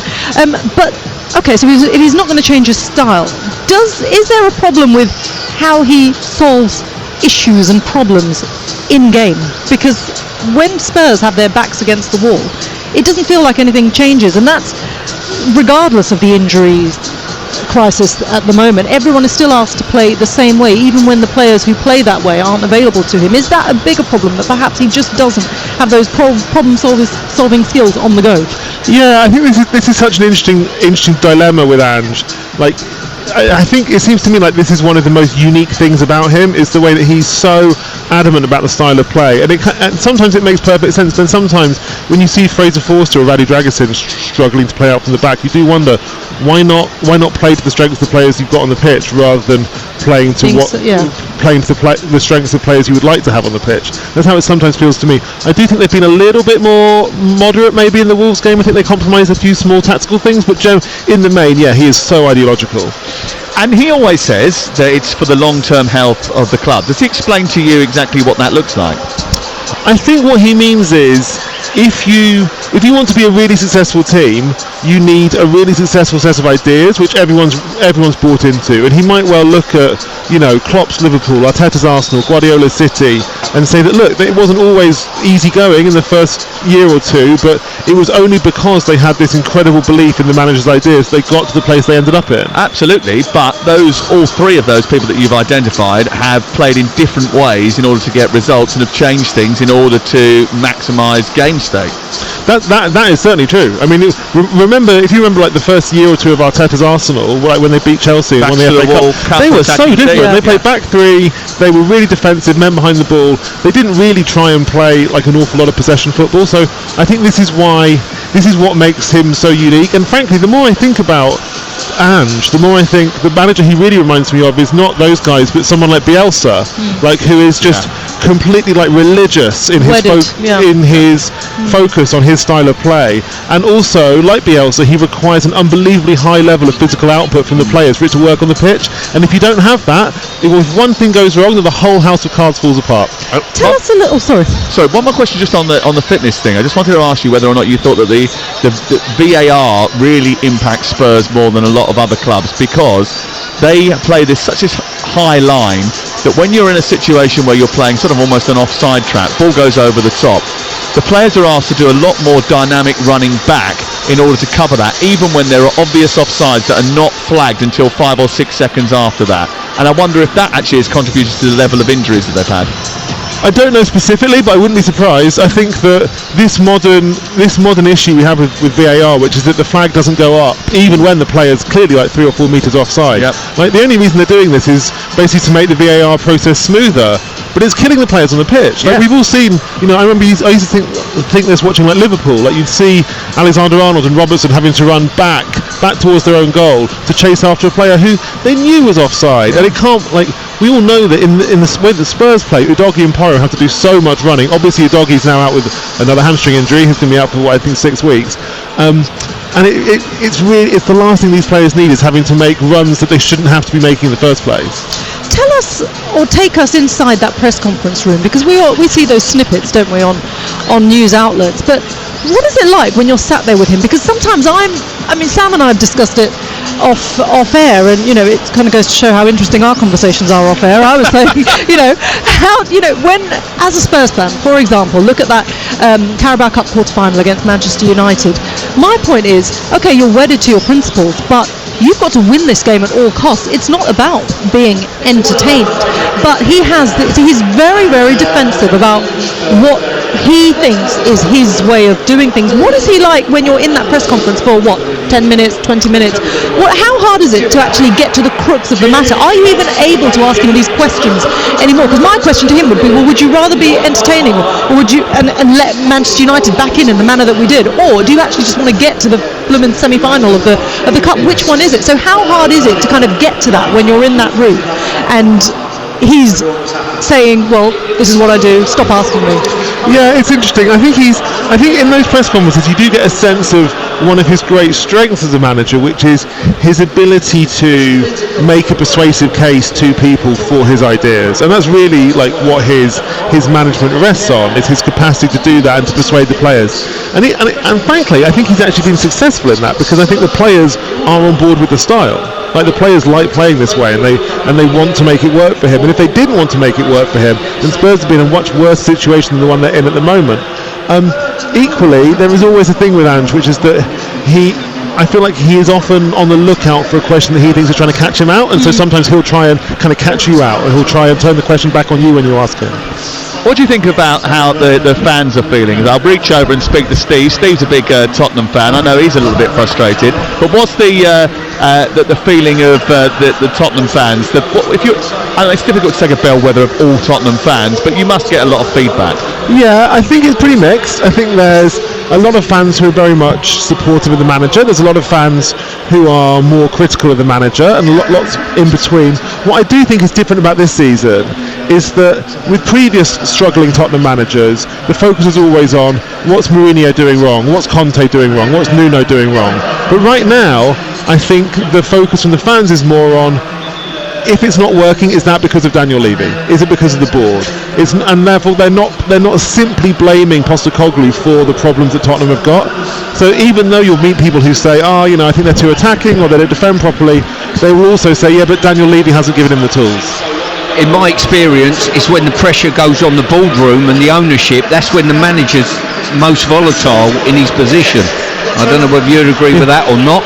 That has always been the case at Spurs. Like, traditionally, as soon as the fans start hammering the board, that's when the manager gets sacked. However, I don't think that's true this time, because I think that if they sacked Postecoglou, people would talk about Ange for about 10 minutes, and then it would all be, well, what on earth did Tottenham do next? What's the strategy now? What's the identity now? What's the plan now? And so I think that actually it almost suits the board to keep Postecoglou in here, and also because another difference between Postecoglou and Conte, or Postecoglou and Mourinho, Postecoglou has not criticised the club at all. He's not criticised the recruitment. He's been really, really helpful, smart, I think. Yeah, he's been helpful. He's been a team player. He's not thrown the recruitment under the bus in the way that previous Spurs managers have done. It would be mad to get rid of Postecoglou now, having built an identity and a way of playing under him. Actually, probably the thing they need to change is just convince him that actually a little bit of pragmatism is not going to hurt him. He can be a little bit pragmatic but stick with his ideas. He can focus more on results than just performances. He doesn't have to just be completely wedded to this system. And if Daniel Levy or whoever it is who's the link between the board and the manager can convince him to do that, then they've got a bright future, haven't they? I mean, if they throw him all this work that he's done away and start again with somebody else, I think that would be a nightmare. Yeah, I completely agree. The fact is, like, even though their league position is quite bad, they won 4-0 at Manchester City. They won 3-0 at Manchester United. We've all seen them play brilliantly here against City, United, Aston Villa, West Ham this season. They're capable of being such a good team, but to do that twice a week, every single week, they need another 3 or 4 players, I think. And they need a better bench. I mean, looking at this bench, other than the 3 first teamers who are on it, it doesn't really tell you much, and that is that's kind of a longer term plan, isn't it? And I do agree with Sam about the need for pragmatism. As a Spurs fan, it's really hard to watch where you're thinking how, just because we're asking you to be pragmatic, it doesn't mean a complete overhaul of your principles. You can still have your principles and do the right thing and get the results, and that's the part that always confuses me. Just finally, Jack, in terms of Spurs, look, the aim is always the top four. It always has been. All the managers previous to Ange Postecoglou have said that. Is he kind of the long-term answer now with what he's built over the last year and a half to bring Tottenham back into those top four places and crucially bring silverware to the club? Well, I think this year, look, they're not going to get top four this year, I don't think. I think they could win a cup, and I gather that the players internally are very, very focused on, we've just got to win a trophy this year. This is the year where we can really end this kind of long, long wait for silverware. Next year, Postecoglou signed up obviously a 3+1 contract when he joined in 2023, so he's contracted for next year. I think if they can finish the season strongly and they can add players this January and in the summer, there's no reason that they can't try and come back next year with a little bit more consistency and aim for those top 4 or 5 positions again, because we all know that on their day they're easily in the top 4 or 5 teams in England. The problem is they just don't show it week after week. And the doom and gloom that you hear outside the club, is it the same on the inside? No, I don't think so. I think that the players still like him, which is so important, and again, such a big difference with the end of Conte, such a big difference with the end of Mourinho. The players are on board. The club understand the difficulty of the situation they're in right now, given all the injuries and illness and everything. So I do think there's an appetite for patience, but I think people probably also accept that things are probably going to get a bit rockier before they get smoother. Oh dear. Thank you very much, Jack Pitt-Brooke from The Athletic. Always fantastic to talk to you and get your insight on the goings-on at Tottenham Hotspur here at the Tottenham Hotspur Stadium, where we are, of course, for our 12:30 Premier League kickoff. It is Spurs taking on Newcastle. Kickoff is after this. Game day exclusive on TalkSport with Enterprise Rent-A-Car. Enterprise has vans of all shapes and sizes, so if you've got a plan, we've got a van. You could skydive out of a plane, or swim with sharks. You might even skinny dip in icy cold waters. Or you could get that inexpressible high, that guaranteed rush from finding just the thing you wanted, the thing you needed, at a great sale price. Winter sale ends soon. IKEA, the wonderful everyday. Sack the gaffer! You need thesun.co.uk. Bagged a big move? Check out thesun.co.uk. Oh, come on, love! Never a pen? Read thesun.co.uk. Seen red? See thesun.co.uk. Whatever's going on in the game, whenever you want it, wherever you are, from goals to gossip and everything football, it's got to be thesun.co.uk. The Screwfix sale is now on and it's huge! Save a huge £30 on the DeWalt 18-volt inflator cordless, now just $19.99. And grab the aluminium 6-step platform ladder for only $59.99, saving you a huge 10%. Sale ends 5th of January. It's huge. Delivery fees may apply, subject to availability. See screwfix.com for full T's and C's. You don't just check in to a village hotel. You work out. You jump in. You play on. You tuck in. And drink up. Village Hotels. 33 locations with everything under one roof. A huge gym with pool and great membership opportunities. And a buzzing pub and grill with delicious food, ice-cold beers and live sport. Check out villagehotels.com and work out, stay, meet and play. Psst, did you know you can order McDelivery deals? Like the Feed the Family deal for just $14.99. That's 4 selected burgers, 2 medium fries and 2 small fries. Who's in then? Oh yeah, me. And me. McDelivery. You in? Delivery only from 11 a.m. 4 times selected burgers, 4 times selected fries. Subject to availability. Price, delivery fee and participation may vary. At Betfair, we're about finding different ways to play. Like with our 90-minute guarantee. We've all been there. The clock ticks over into 90 minutes, and then a speculative cross into the box ricochets off a knee and goes in, ruining your bet. But with Betfair's 90-minute guarantee, if your bet is winning at 90 minutes or full time, we pay out. Betfair. Play different. Applies to match odds 90 market or markets with the 90 icon. Sportsbook exclusive. Terms and conditions apply. 18+ BeGambleAware.org. We all fantasize about our perfect home. Sipping a morning coffee out on the terrace. Good morning, Mr. Squirrel. Morning. The kids building a treehouse in the garden. I'm living my perfect childhood. But come on, This isn't real. Listen, if you're serious about making your fantasy a reality, find out what your home is worth instantly with a free online valuation estimate. Get real about moving. Get on the market. Most common time to obtain an online quote between 1st of April 2024 and 30th of June 2024 was under 3 minutes. Excludes Northern Ireland. Game day exclusive on TalkSport with Sky Sports. Stream Sky Sports Big Weekend, including Brighton versus Arsenal, live today. Available with no contract on Now. Search Now Sports. 18 plus. Stream via internet. Terms apply. Hard-hitting football coverage. Oh, it's got in! Wednesday night. The League Cup live On TalkSport. Spurs versus Liverpool. Coverage from 7, kick-off 8 p.m. On TalkSport. Give us a goal. Hello, you're listening to Game Day exclusive on TalkSport with Sky Sports. Don't forget you can stream Sky Sports Big Weekend, including Brighton against Arsenal, live today. Available with no contract on Now. Just search Now Sports. Here, though, at the Tottenham Hotspur Stadium, we are building up to our 12:30 Premier League kickoff. It is imminent. It's 8 minutes away. It's Spurs taking on Newcastle. Now, let's focus a little bit on Newcastle now. Alexander Isak. Stuart Pearce, 11 goals in his last 11 games, 8 in his last 6. Is there a hotter centre-forward in the world than him right now? Well, it'd probably be fair to say no, there isn't, and especially with Callum Wilson with his permanent sort of injury problems that he's had. Every time that Isak's been missing, they really struggle, having not a ready replacement as such. But him firing well almost goes hand in hand with Newcastle when they're on the up and results are coming. And listen, these goals are absolutely vital for him. Isn't it? On the up, could he fire them back into the Champions League spots? Well, put it this way, they're very close to it. I think if they win today, they're only a point off those spaces. It's going to be tight for them. I wouldn't say they're nailed on, but it's going to be tight. But they've certainly got the tools if they keep everyone fit and firing. Okay, well, do you know what, Stuart? It wasn't too long ago, was it, that it was Spurs who were regularly competing for a place in Europe's elite competition. It was Newcastle, in fact, that were languishing at the bottom end of the table. How the roles have reversed under Eddie Howe.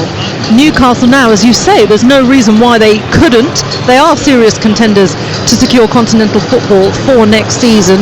In fact, Spurs are mathematically closer to the relegation zone than they are to the top 4. That's not where they want to be. And to compound the misery, the Geordies are threatening to become one of Spurs' most loathed opponents. They've beaten them 4 times in their last 5 Premier League encounters, although that 4-1 defeat right here last season will have left a bitter taste. Can they atone for that this afternoon? Well, we shall wait and find out, because, as I say, kickoff is imminent here, and with that in mind, as the music builds, atmosphere perhaps a little bit flat, but let's see how this game pans out. I'm going to hand you over now to our commentary team, the former Nottingham Forest, Newcastle, Manchester City, West Ham and England player and manager Stuart Pearce. But first, TalkSport's chief football commentator Sam Matterface.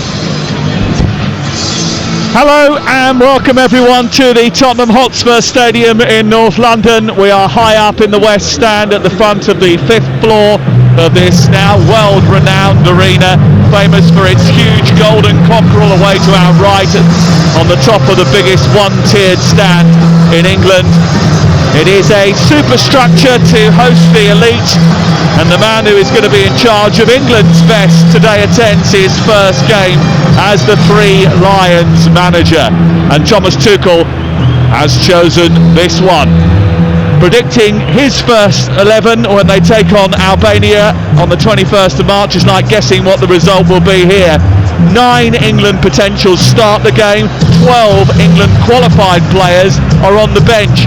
Dominic Solanke and even Archie Gray. Jed Spence will be hoping to catch the eye for Spurs, whilst Lewis Hall and Anthony Gordon, and possibly Jacob Murphy, a scorer on his England under-21 debut 7 years ago, might be looking to get some attention before the first squad is named on March the 13th. James Maddison will hope to get back in from the cold by then for country and club. He is on the bench for the 3rd game running for Tottenham. But all that is secondary to the main goal of the afternoon, as the 2 sets of players stomp out onto the playing surface down below us. Tottenham know they need to find a way to start winning, and Newcastle are hell-bent on stopping them. Spurs' form has collapsed like a punctured zeppelin, weighed down by injury and illness. whilst Newcastle's has gone skywards like the value of a vintage Porsche. However, with Ange Postecoglou's side, you're better off reading the horoscopes if you want to forecast a Spurs score. It hasn't taken Thomas Tuchel long to work out where you need to go if you want the best entertainment in town. Looks like he has picked right. Let's hope he has, and let's hope he picks right in the future as well. We've picked right. We picked Stuart Pearce to be here today. He knows that the entertainment centre of the capital always was the Tottenham High Road, but today it's the Tottenham Hotspur Arena. And it's going to provide goals, isn't it, surely? You would think so. Certainly the innuendo there. I certainly, in my early 20s, late teens, the Tottenham High Road was the place to be. Pub discos up and down here, the Calvary Club across the road. But there's more entertainment in the ground these days than there is out on the high street, that is for sure. And watching Spurs, it's an exciting prospect. On top of that, Newcastle are on great form, Sam. Tottenham missing every one of their back four and goalkeeper, apart from Pedro Porro. They start with a rookie between the sticks. He's never featured for the first team. His only senior appearance was in the USA with Orlando City and on loan in Denmark 4 years ago. Brandon Austin starts between the sticks. The back four is Pedro Porro, Radu Dragic, Archie Gray and Jed Spence.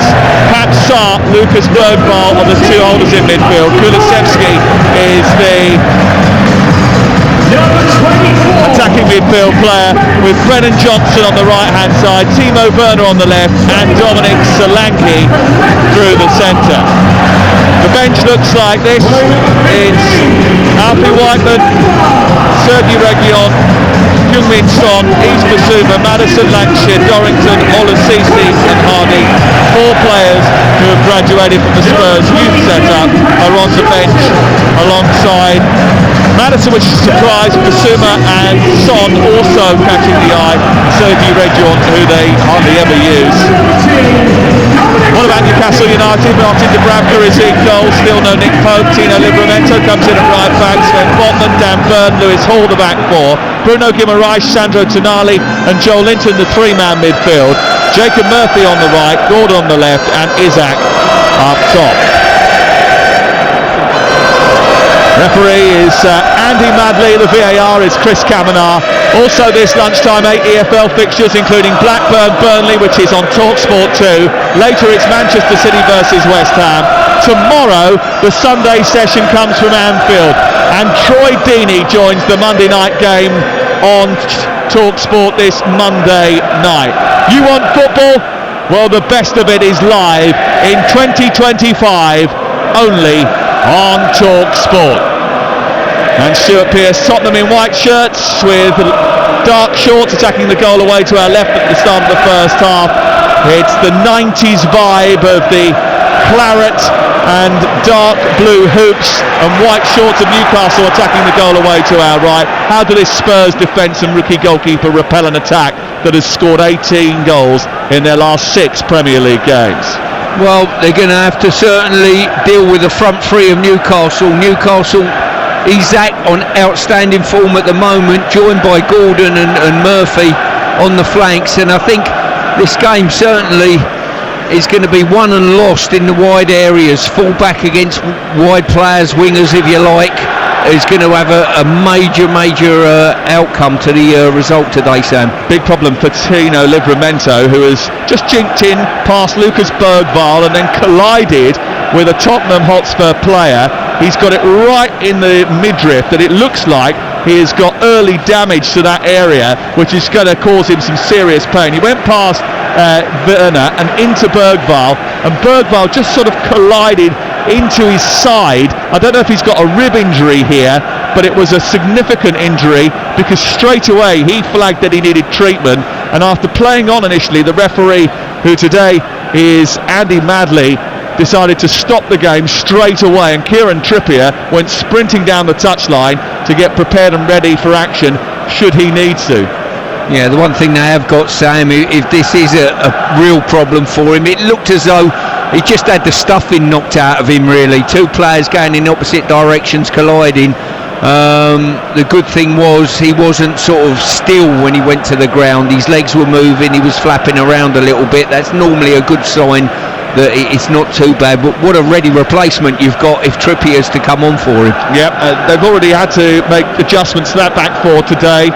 No Fabian Schär, who's suspended, and it's a welcome return for Sven Botman, his first appearance in 294 days. He actually hasn't even been on the bench yet, but he is back today alongside Dan Burn at the heart of the Newcastle defence. Livramento has come off, had his treatment, he's about to come back on again, and we are back underway here. Remember, Spurs have decided to leave Maddison on the bench today, and Bissouma. Ball played out towards the right back area where Murphy is filling in. He gets it upfield to Bergvall, he miscontrols it, but the blonde-haired Swede manages to eventually recover from the ricochet and send it out wide towards the left. Here's Werner teeing up Kulusevski, whose low ball is pushed against the shins of Botman, who positions himself in front of the 6-yard box, and it managed to go behind and away for a corner away to our left-hand side. It's 0-0. We've played 2 minutes and 40 seconds. We've had about 40 seconds of action, really. Yeah, we have. Tottenham, just Werner whipping playing short and badly short. He played it short to Anthony Gordon instead of playing it to Archie Gray, which was his initial and intended target. It was a poor corner given away by Spurs, and they retreat all the way into their own half, and the press is on. A first touch for Brandon Austin with the ball at his feet, and he unloads it quickly to Pedro Porro in the right full-back position, and they look to build from the back. Up to Bergvall on halfway, who charges away from Joel Linton, who's making up ground, but Bergvall has managed to retain possession, and he sends it out wide towards Brennan Johnson, then back to Porro's first time cross towards Solanke with a brilliant header into the corner, past the goalkeeper, and Newcastle United are breached for the first time in 5 games. It's taken just 3 minutes for Tottenham to get in front. A brilliant ball from the right-hand side. Solanke was waiting, he outmuscled the defender. I think it was Botman who he edged off the ball, and he steered his diving header beyond the goalkeeper Dubravka to give Tottenham an early lead. It's the perfect start for Postecoglou. It's Tottenham 1, Newcastle 0. Yeah, they foraged brilliantly down the right-hand side. Johnson just laid it back perfectly for a full-back to come on and whip it in first time. The ball was that good. It turned Botman round, facing his own goal. Solanke, good movement, permanently on the move, coming the back of Botman, and with a diving header, put it back where it come from, into the near post. Brilliant goal from Tottenham. And a great start. Tottenham 1, Newcastle United 0. And it's another goal for Dominic Solanke, who has 11 now in 26 games. His 5th goal in his last 8 matches. Yeah, it was absolutely wonderful, and I'm just looking at Porro here. I was looking at the stats pre-game in the programme. Most crosses in the Premier League. Lucas Digne at Villa, second to him, Porro. Add that one to his stat, 102 crosses. That one the most important. Lewis Hall at the other end, coming down into the left wing position, tries to get a cross into the box for Newcastle United. It's pushed away by Archie Gray ahead of Brandon Austin, who came out and didn't receive it, and this is a first test for him and the physicality that he can expect in the Premier League, because it's a corner to Newcastle United. Yeah, and with that corner comes the crowd scene. Isaac, Byrne and another Tonali in and around the goalkeeper. It's an absolute scrum. Ball delivered in towards that 6-yard box. He comes out and grabs it high above the head of Bergvall, and then runs out towards the edge of the penalty area. A big cheer from the Tottenham crowd to celebrate the fact that Brandon Austin handled that with care. 6 minutes gone. This is TalkSport. Tottenham Hotspur already lead by a goal to 0. We did tell you it wasn't going to be 0-0. And they've won it back high up though, Newcastle. And here's Gordon from Guimaraes down the left side of the box into the far corner. It's 1-1. Anthony Gordon scores again. Tottenham appeal for offside, but Gordon is celebrating. He runs away to the corner, and just 2 minutes after Tottenham take the lead, Newcastle peg them back, and Anthony Gordon is on the score sheet again. It's another tear up at Tottenham. It is. As I say, they're just waiting for the restart, checking a potential certainly come off the hand of Joe Linton, not meant in any way, shape or form. It's not deliberate handball. Not deliberate. So how the rulings change on a weekly basis on that, be interesting. But Tottenham playing out from the back very quickly, got caught out on it, and all of a sudden the ball's in the back of the net. Well, they are checking the VAR, although we haven't got much indication of what they're doing, and there's no big screen analysis telling us, or communication telling us what's going on. Ange Postecoglou doesn't know what's going on. He's standing with his arms to his stride. The goal has been given, so I think they adjudged that the Joel Linton handball was an accidental handball. Was his hand outside his natural silhouette of his body? It was, but it wasn't banged to his side, but it was in a natural position for me. That was not deliberate handball. He's in real close quarters with Bergvall, and he couldn't move his hand in any way, shape or form. But the one thing you can say, Gordon finished it brilliantly across the goalkeeper. Austin, no chance, 1-1. Well, we thought there would be goals, Sam. Well, Thomas Tuchel did pick the right place to come and watch his football this afternoon. Dominic Solanke, England centre forward, has scored for Tottenham, and England winger Anthony Gordon has scored for Newcastle United. There were 2 minutes and 19 seconds between the two goals. We've had 8 minutes, and it's 1-1 at the Tottenham Hotspur Stadium. Well, there'll be two very integral players that you've just mentioned there for England going forward, no doubt. I think two others on top of that will be Hall and Livramento, who look to impress today.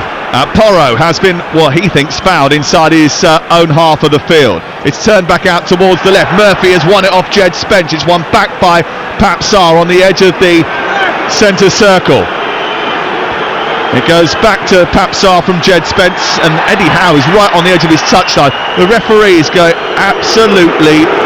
barracked by Postecoglou. Postecoglou's going mental at the fourth official because he believes that Pedro Porro has gone down with a significant injury. He wanted the game stopped. There was no foul given. He thinks it was a foul by Joel Linton. They played on. It looks like a dead leg to me, nothing more than that. But he's citing the previous case, isn't he, of where the game was stopped when Livramento went down, and he's wondering why Andy Madley hasn't done that. Well, that's the frustration more than anything. It was minimal contact. I think he's clipped him on the outside of the knee. They can be a little bit frustrating in some ways, as I say. You can just tweak the ligament there a little bit, but purely the fact the referee didn't stop the game, having stopped it for Livramento, and the pressures that the officials are on this day and age, you know, they're supposed to stop for head injuries or serious. I don't ever think either of those two stoppages were serious in the game, Sam. The ball is on the near side and we're back underway. It's 1-1, an exciting start to the game here at the Tottenham Hotspur Stadium. And Tottenham have the ball down this left-hand side. It's put out by Botman, and I think he'll be relieved that after getting out-muscled by Dominic Solanke in the early exchanges here, he's managed to see his team recover very quickly, and Gordon's got him out of a hole very quickly. Having watched the replay of that, Solanke's movement was fantastic. Yeah. He was continually darting in front, behind the player. Botman didn't know where he was going to turn up, and he actually turned up brilliantly at the right time on the back of Botman. Here he is again, Solanke picking the ball up, trying to send it wide. He slipped as he tried to feed it into Timo Werner, who's on the left-hand side of the Tottenham attack. Tino Livramento brings the ball clear, but runs into Jed Spence, but wins a 50-50 duel. The ball bounces into the midpoint of the Tottenham half, and the tall teenage figure of Archie Gray sends it out towards this near touchline. It's Tottenham 1, Newcastle United 1, live on TalkSport, and it's been a thrilling 10 minutes of the game. Spurs haven't won here since November the 3rd, the longest run without a home win since Juan de Ramos was in charge. Newcastle have been in a great place. They hadn't, before the third minute of this game, conceded a goal in the Premier League for a month.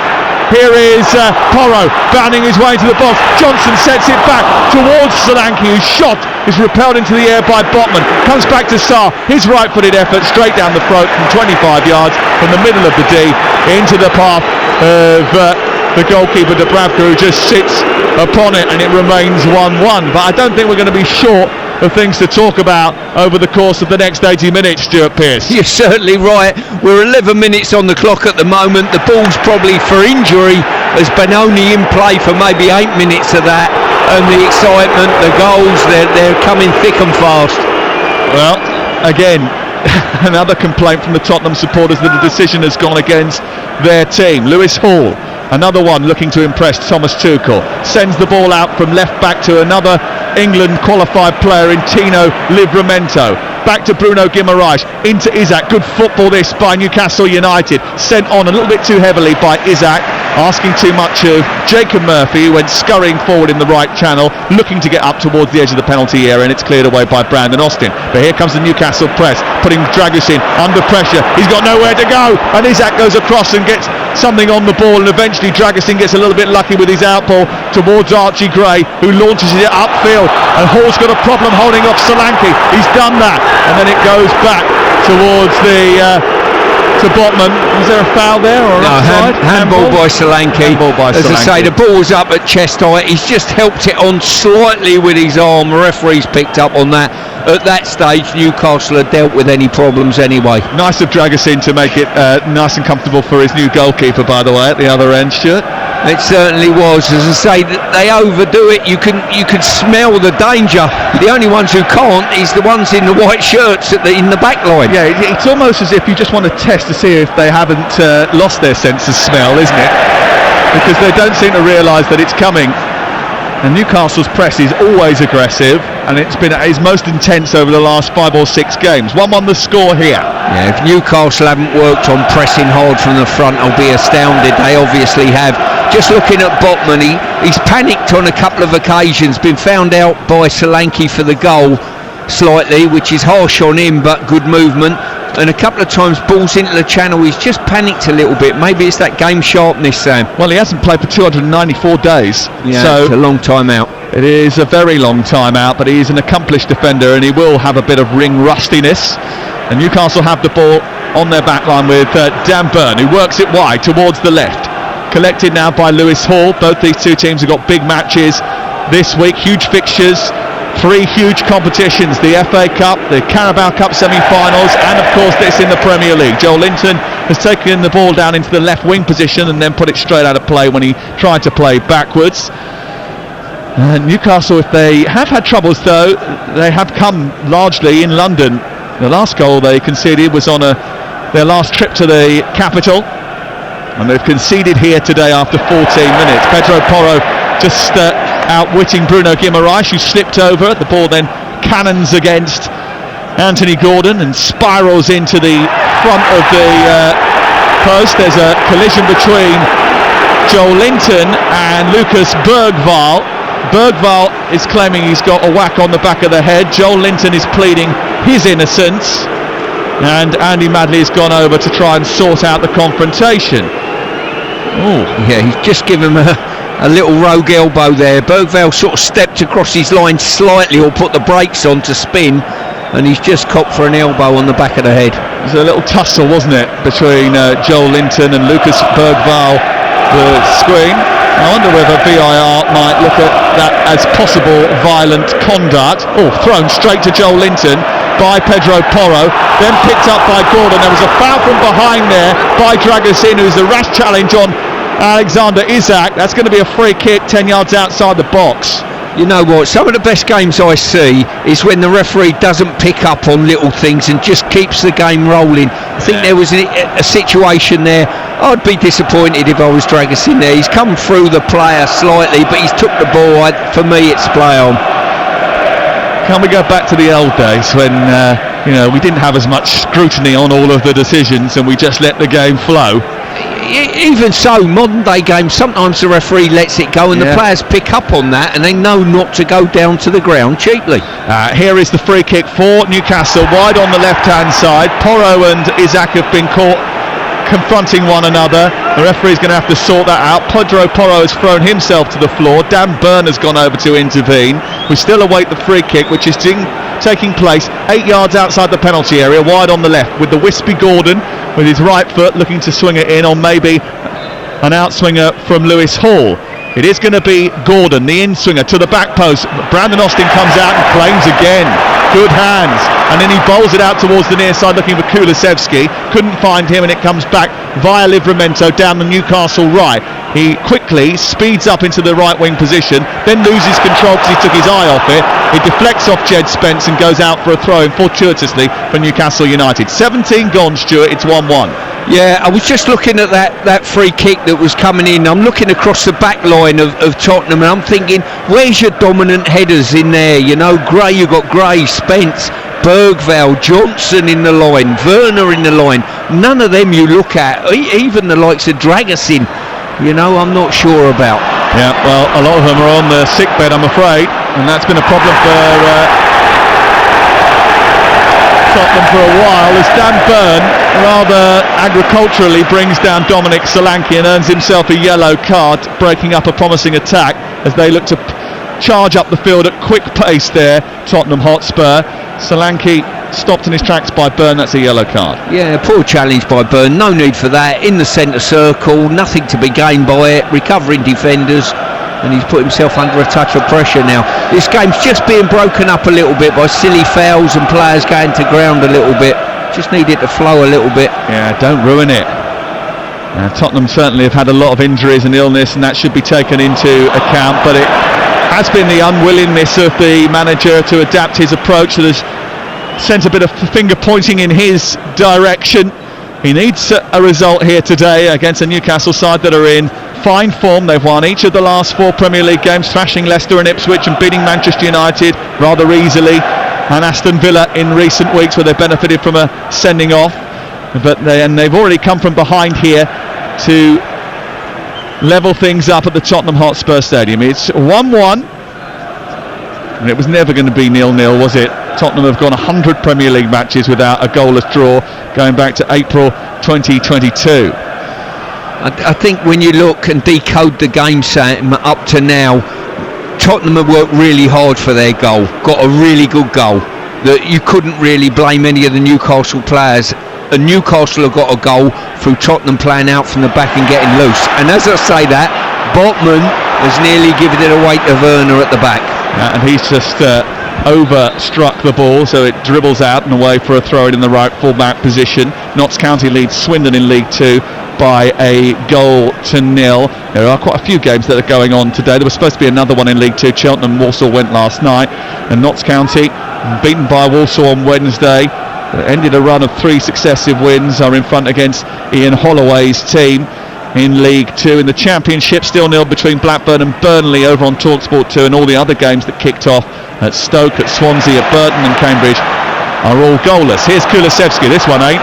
He's down the right hand side trying to feed the ball into Solanke, who just peeled off from the defender on the edge of the 6-yard box. It deflects and goes behind and away for a corner over on the far side to Tottenham Hotspur. I think it's 102 corners now, from which Newcastle have only conceded once. They're pretty good at defending these situations. Yeah, when you look at the ranks with the likes of Burn in there and Botman, and Joe Linton's not shy in the air, and as I say, they've got some good height and good prowess in that back line. Corner to be taken over on the far side, and it will be Porro who delivers it, right-footed, an outswinger which is dealt with by Isak. Good header away, and then Gray nods it forward. It's going to be a scramble in midfield. Bergvall heads it back. It's Murphy who's going to pick it up, and he just hoists that into almost the second tier of the Tottenham Hotspur Stadium's east stand opposite us. I think Majestic was suggesting that there would be a few empty seats here today at the Tottenham Hotspur Stadium, and just looking around, there are a few empty seats, quite a few of them, just dotted around in home areas today. There's some behind the goal away to our right, that huge one-tiered stand that goes right up into the afternoon sky. Here is Guimaraes on to Isak, now on to Gordon again, down the left channel. This time Austin makes the save at the near post. It wasn't the greatest finish from Gordon, but it was the same combination again, working the ball out to Gordon over on that left channel, and he darted into the box and managed to get his shot away. Yeah, once again Spurs spread to play as normal, as you would expect, but if you do give the ball away, you are vulnerable. It was Solanke, and credit to Botman, done extremely well there, very close to him, and Gordon just fluffed his lines on that occasion. 1-1 the score, 21 minutes of thrilling football played here at the Tottenham Hotspur Stadium. Hand in the air, ready for a right-footed in-swinger. Goalkeeper's done well so far. Didn't get there this time. He did get there this time. He got above Botman, who was fouling him, and the free kick is given in his direction. Once again, the referee can't do right for doing wrong. He give the foul with a potential challenge on Austin, and the crowd not happy because they thought they had a break on. Well, it's been breathless, hasn't it? And it remains 1-1. Yeah, there's always something to talk around. Ball cleared up over the halfway line by Austin, into the chest of Werner. Infield it goes to Spence. Spence looks up, tries to nudge it down the touchline. It's blocked by Livramento. Good touch out towards Murphy. Murphy then returns it to Livramento. He went to help it on, but then was fouled by Kulusevski. That's going to be a free kick 13 yards inside opposition territory.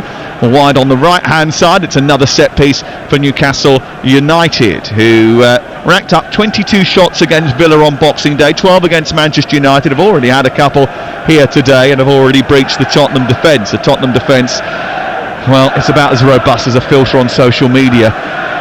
Almost lets everything through. Ange Postecoglou's team now shipped 16 goals in their past 4 games and 22 and a half minutes in all competitions at home. Here is Anthony Gordon on this right hand side. There's a line of Newcastle jerseys about 5 yards outside the box being held up by Tottenham. It's quite a high line from Tottenham. It's dripped in towards the edge of the penalty area. It's headed away by Gray. Comes out to Livramento. Livramento plays it down the right. Murphy with a cross, feeding the ball towards the back post. It was a good idea, but there was no one to get on the end of it, and it went out of play just narrowly, despite Tonali's best efforts at the far post. Yeah, as I say, Murphy's come onto it pretty well. He's hit it first time, but you've just got to take some pace off it and just curl it so it's coming back towards the defenders running into their own goal. Just put too much on it, too straight, out of play. The idea was right, execution not perfect, and it's 1-1. Short goal kick being taken here. Newcastle with 2 players on the edge of the penalty area ready to press. Austin sends it upfield. Botman collides with Solanke. It's chested down, but Botman is there to win it back with Tonali. On halfway, Murphy tries to skip past the challenge, manages to succeed. Livramento gets it back to Botman, and Botman does well to get beyond Sarr and then collides with Sarr, and he grabs immediately that knee, and the last thing he wants is another knee injury. That's what kept him out for nearly 300 days. Yeah, you can tell he's just not at it, is he? As in, you know, up to speed on match play at the moment, and this game will be invaluable for him. Yeah, especially with the big fixtures that they've got to come over the next week. They've got a huge game against Arsenal live on TalkSport in the Carabao Cup semi-final first leg. That's Tuesday night. Join us for that one. Wednesday night, Tottenham against Liverpool in the same competition. Here is Livramento, played in down the right-hand side, looking to get the better of Jed Spence. Tries to get it into the box, and then it pops up towards the goalkeeper, Brandon Austin. Was there a little touch there by Archie Gray? It was picked up by the goalkeeper. The referee's allowed it to continue. Was there a handball here on the halfway line? Yes, there was. That's going to be given as a foul for Tottenham. Dan Burn did seem to handball it, and he's already been booked, which means that the Tottenham fans are kicking off, but the Newcastle fans were kicking off before that because the goalkeeper picked up a back pass. Well, there was a couple of things there, as you say. It was Gray who just stopped the back pass, and the goalie didn't know for an instant whether to pick it up or not. He decided to pick up. Referee said play on. Dan Burn with a booking already. Oh, and this might come through to Solanke here. Burn comes across and manages to hoist it out to the far side, down by Gordon. Gordon on the touchline, and then it's away over on the far side by Pedro Porro, and out for a throw-in to Newcastle United. It's 1-1 on TalkSport. Tottenham, who have scored more Premier League goals in the opening 15 minutes than any other team this season, have done so again today. They've also conceded one, which means we are perfectly set up here on this cold and chilly, wintry January afternoon in North London. Yeah, I think the game at the moment, 1 or 2 players have just dawdled on the ball or took risks on the ball for both teams, I've got to say. And Brandon Austin's come out into the right full-back position to clear. One of the most convincing of clearances, actually. Went straight out of play over on the far side, and it's quickly in for a throw, which is taken and given to Isaac. Isaac on the edge of the penalty area. Back to Joel Linton. Space for Gordon on the left-hand side, immediately shut down by Brennan Johnson. Back in field it goes to Tonali. Tonali across to Sven Botman. Botman to Livramento.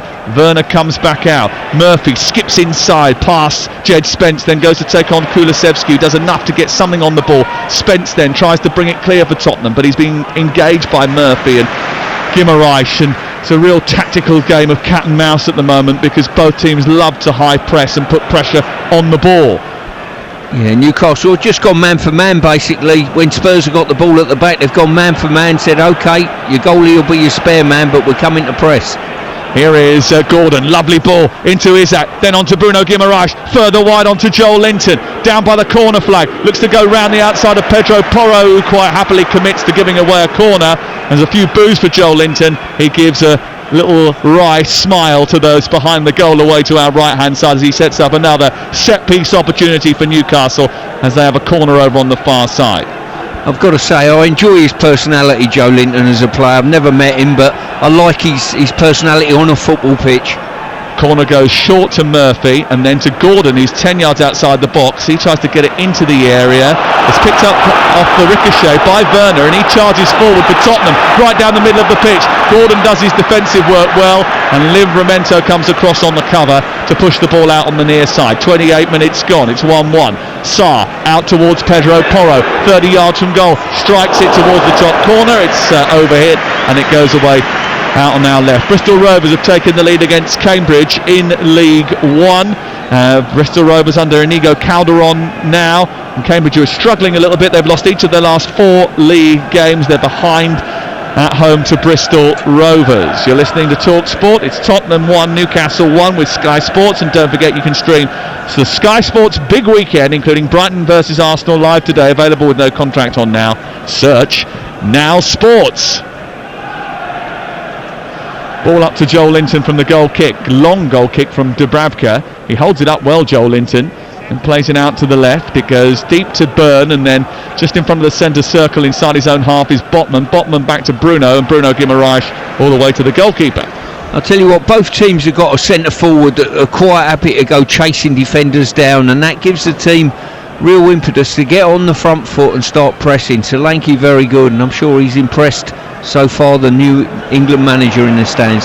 Here is Murphy inside the centre circle. The bodies are all overloaded on the left hand side in Newcastle's favour, and Tonali has fed Isak. Isak now cuts into the penalty area, a little back heel which didn't quite come off, and then it's cleared away by Bergvall, and Byrne wrestling with Solanke wins the challenge, wins the ball and gets Newcastle back on it again.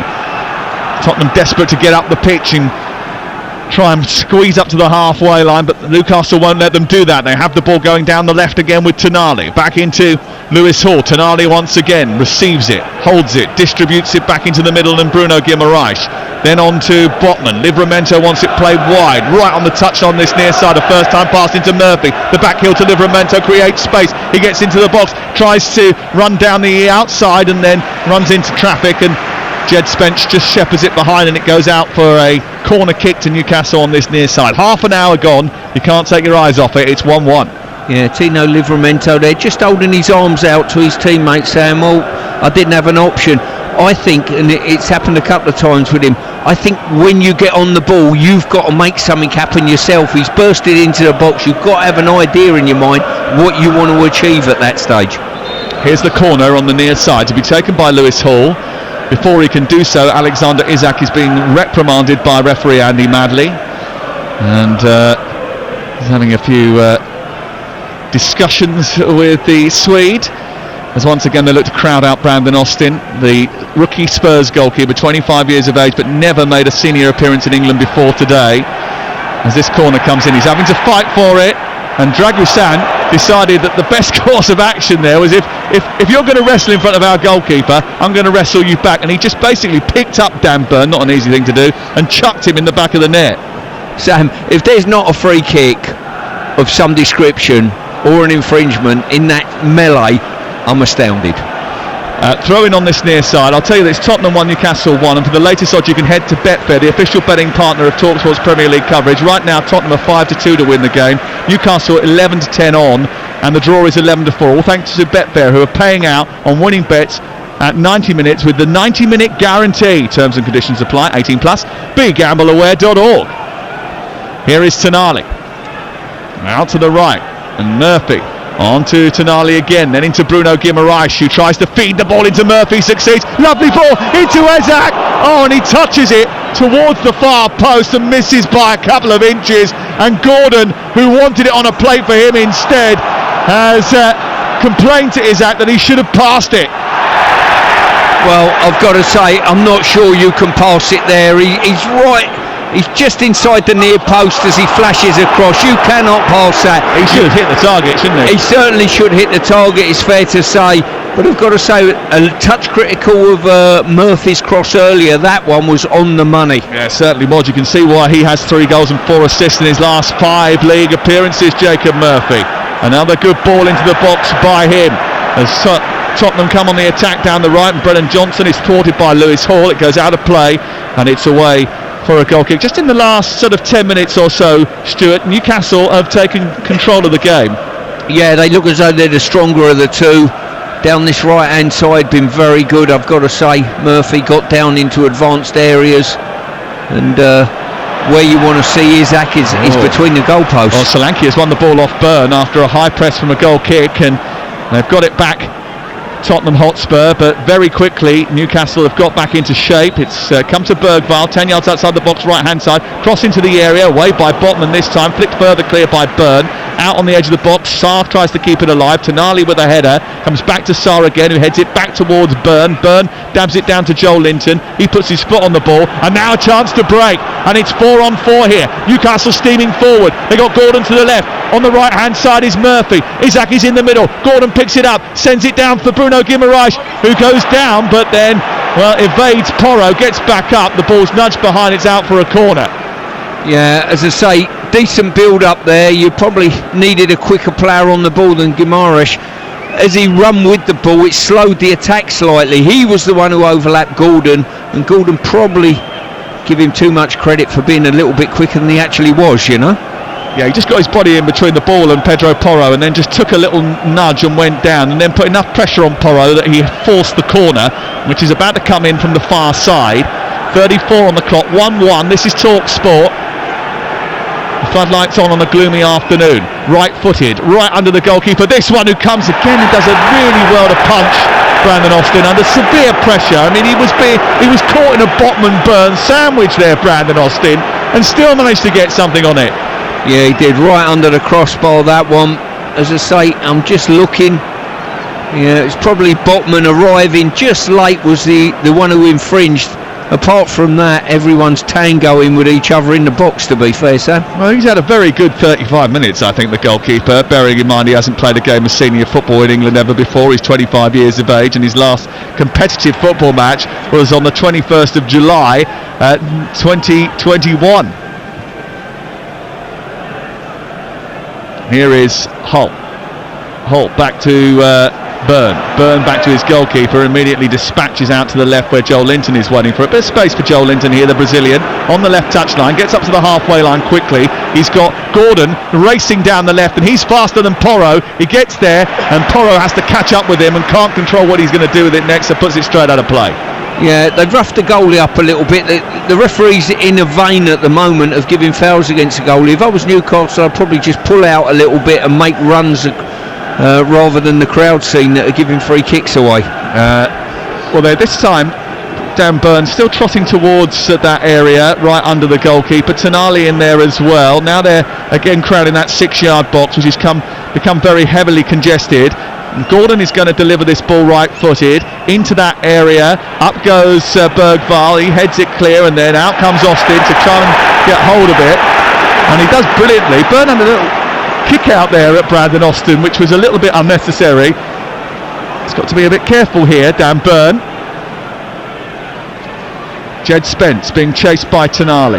Back it goes to Sarr, into Bergvall, bit of space, turns away from Bruno Guimaraes, who can't get back, not got the pace. It's played out to the left hand side now, and Werner on the attack for Tottenham, into the left wing position. What a brilliant block from Livramento, who reacted to that cross coming in, stuck his right boot out and steered it out for a throw-in. Yeah, super play there by the full-back. He's been impressive in these early exchanges. His defensive work as well when he was left one-on-one slightly earlier was very good. Yep, I think he's going to certainly be in the equation with Thomas Tuchel, who is here today. I haven't seen him yet, by the way. I've been scouting around. Producer Sal has had a good look. He's over on the far side, he tells me. He's got wearing a little flat cap. Is it a flat cap or a baseball cap? You know, he loves a cap, Thomas Tuchel.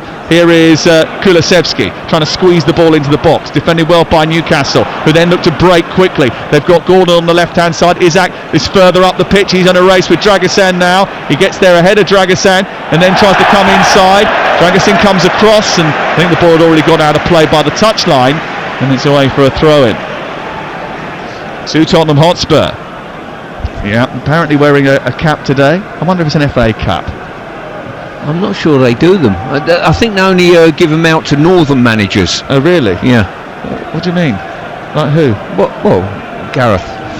He's Harrogate, so they'd give him a flat cap, you know. Oh, okay. Honorary northerner. Sir Gareth, actually, excuse me. Thank you, yeah. Here is Tonali, out towards the right. Jacob Murphy into the penalty area, trying to go on the outside. Low ball into the box, comes off Isak and in! And it's 2-1 to Tottenham Hotspur. It might have been Dragusan who got the final touch, but Isak is complaining. Celebrating over on the far side. Dragusan left punch drunk as he looks up and sees Alexander Isak wheel away in celebration. He's pointing to his body saying he did get something on that, but it's Newcastle United who lead by 2-1, coming from behind to go in front just before half-time. Yep, super ball there once again by Murphy across the face of the goal. Dragusan got the first touch. It went past him after that first touch, straight on to Isak. And Isak was Johnny on the spot between the goalposts, like all good centre forwards, just to get a sort of bobbly touch over the line. Well, it comes in from Murphy, it goes through the legs of Spence, past Gray, and then it takes a flick off Dragusan and then Isak almost immediately afterwards and into the corner of the net. No suspicion of offside. It's 2-1 to Newcastle United, and after a great start for Tottenham Hotspur, Newcastle took control of this game and now they control the scoreboard. Yeah, they certainly do. And on this back of this tough run for Tottenham, to go a goal down at this stage won't be good. Eddie Howe, who doesn't get too excited, will know that is a crucial goal, especially bearing in mind that Newcastle managed to keep goals out at the other end very often, and in fairness, since the early part of the game, Spurs haven't had too many chances, have they, Stuart? No, they certainly haven't. As I say, it's been all Newcastle probing in these wide areas. Murphy supplying from the right-hand side, and maybe the odd overlap there, or Gordon going down on the left-hand side. Is that another assist for Murphy? Ball came in, 1-2 touch, and definitely an Isak goal. It is an assist from Murphy, definitely, I would say. And so that's 5 assists in his last 6 league games for Jacob Murphy, who's rocketing up that assist league in the Premier League. He's got some way to go to catch up with Mo Salah. Headed down by Botman on halfway. Newcastle, who after being pegged back in the first 4 minutes of the game, have been in charge of this encounter 5 minutes before half-time, and they lead by 2-1 here. Here is Kulusevski on the near touchline, trying to cut in field, being chased by Livramento. Back to Papsar, now Bergvall, centre field. Ange Postecoglou's got something to think about at half-time, because Newcastle were great front runners. They are one of 4 Premier League teams yet to lose when scoring first this season, but they're also very good once they get into the lead. I suppose the only caveat of that is that Tottenham have gained 10 points already this campaign from losing positions. It's interesting, we spoke before and it just said the importance of the wide areas at both ends of the pitch would influence the game, and when you probably turn around and say we've not had a great deal out of Werner and Johnson, but we certainly have out of Gordon and Murphy at this moment in time. Remember, Basuma, Maddison and Son left on the bench today by Tottenham. They've had injuries and illnesses galore in the camp, which have robbed them of key players. They started a rookie goalkeeper. Here is Lewis Hall over on the left hand side. The ball flown into him by Bruno Guimaraes. He's on the left edge of the penalty area. He's pegged back by Johnson. Bruno Guimaraes has found Gordon though. Gordon back to Bruno Guimaraes, who's the heartbeat of the team, just keeps them ticking over nicely in the middle of the park. On to Byrne, then on to Livramento, back into Botman to Tonali. Good football by Newcastle United. They play it around so elegantly. Here is Murphy into Bruno Guimaraes. Oh, he tried to just tee that up for Livramento, and then actually I think that came off of Jed Spence last. Yeah, it did. And it should have been a corner. I would have to question Livramento there. You could tell that Spence was going to use his body to see it out. The ball, I don't think, had enough pace on if Livramento was a bit more aggressive. But I think at the end of it, Spence was the one that rolled it over his foot, and it was a corner. It's definitely a corner, and we could see that from up here. Here is Bergvall on the halfway line, dispossessed by the retreating Anthony Gordon, who works so hard off the ball as well as on it, and then Dragusin just kicks it out of play over on the far side. You're listening to Tottenham 1, Newcastle 2 on TalkSport with Enterprise Rent-A-Car. Enterprise has 450 branches with all the vehicles your business needs. To be fair, you get the impression that Newcastle are enjoying today a little bit more than Tottenham at the moment, but what I would say, there's been certain games where you think Tottenham are out of it and all of a sudden they get goals from absolutely nothing. All of their points that they've gained from losing positions have come at home when they've won 3 and drawn 1 of the 7 games, in which actually they've gone 1-0 down. But they're 2-1 down here. Here is Isaac getting to the edge of the penalty area. He's got Joe Linton in support. Bruno Guimaraes is arriving as well. Back on the left-hand side, there's loads of space for Gordon. They've fed it to him. Isaac wanders into the centre, but Gordon's gone alone. It's taken a double deflection, gone behind, and away for another corner to Newcastle, who have finished this second part of the first half in rampant form. Yeah, it's fair to say when Newcastle do break on Spurs, they look as though they're the team with a bit more belief. They look as though we can score here. When Spurs have done the same to Newcastle, they haven't suffered the same threat, I would say. Next goal's pivotal in this game. It's Hall's corner. Joe Linton heads it down, away by Bergvall. Falls to Livramento. Livramento's 15 yards short of the penalty area, but he clips it back down the right for Lewis Hall, who gets it under control, then sends it to Bruno Guimaraes inside the penalty area. Across comes Kulusevski. Byrne keeps it alive, feeds it to Anthony Gordon. He's down the left towards Joe Linton, who strikes it on the slide, and he hits the ball. It goes straight behind and away for a goal kick away to our right hand side. What will Ange Postecoglou feel about this first 45 minutes, Stuart Pearce? Well, for me, he'll be thinking to himself, I need more threat from the wide players, and he's got Sonny, his captain, sat behind him, you know. I think Kulusevski's done okay, I think Solanke's done well, but it's those wide areas that I think is half the problem, that he wants a little bit more from those wide areas. 4 minutes added on at the end of the first 45, we understand. Newcastle leading by 2-1. Notts County 2-0 up against Swindon in League 2 now. And the only other goal that we've had so far in the EFL today, of which there are, I think, 7 more games, is Bristol Rovers leading away at Cambridge by 1-0. Blackburn-Burnley, which is live on TalkSport 2, is still 0-0. And remember, later on TalkSport 2, Manchester City against West Ham United, not on UK TV, only on TalkSport, as we take you round the grounds here with Adrian Durham, Troy Deeney, Scott Minto and Mickey Gray. We're mob-handed as we go round the grounds this Saturday afternoon. Jed Spence scurries back into the left full-back position under pressure from Bruno Guimaraes, because a loose ball was sent back in his direction, and another loose ball has been given away to Joe Linton, who's popped it off to Gordon, then got the return. The Brazilian into the left wing position as Newcastle come forward. He's fed it into Gordon, who's being chased by Pap Sarr. He manages to get it back to Joe Linton, but Tottenham again guilty of being sloppy in possession as confirmation comes of that 4 minutes of added time.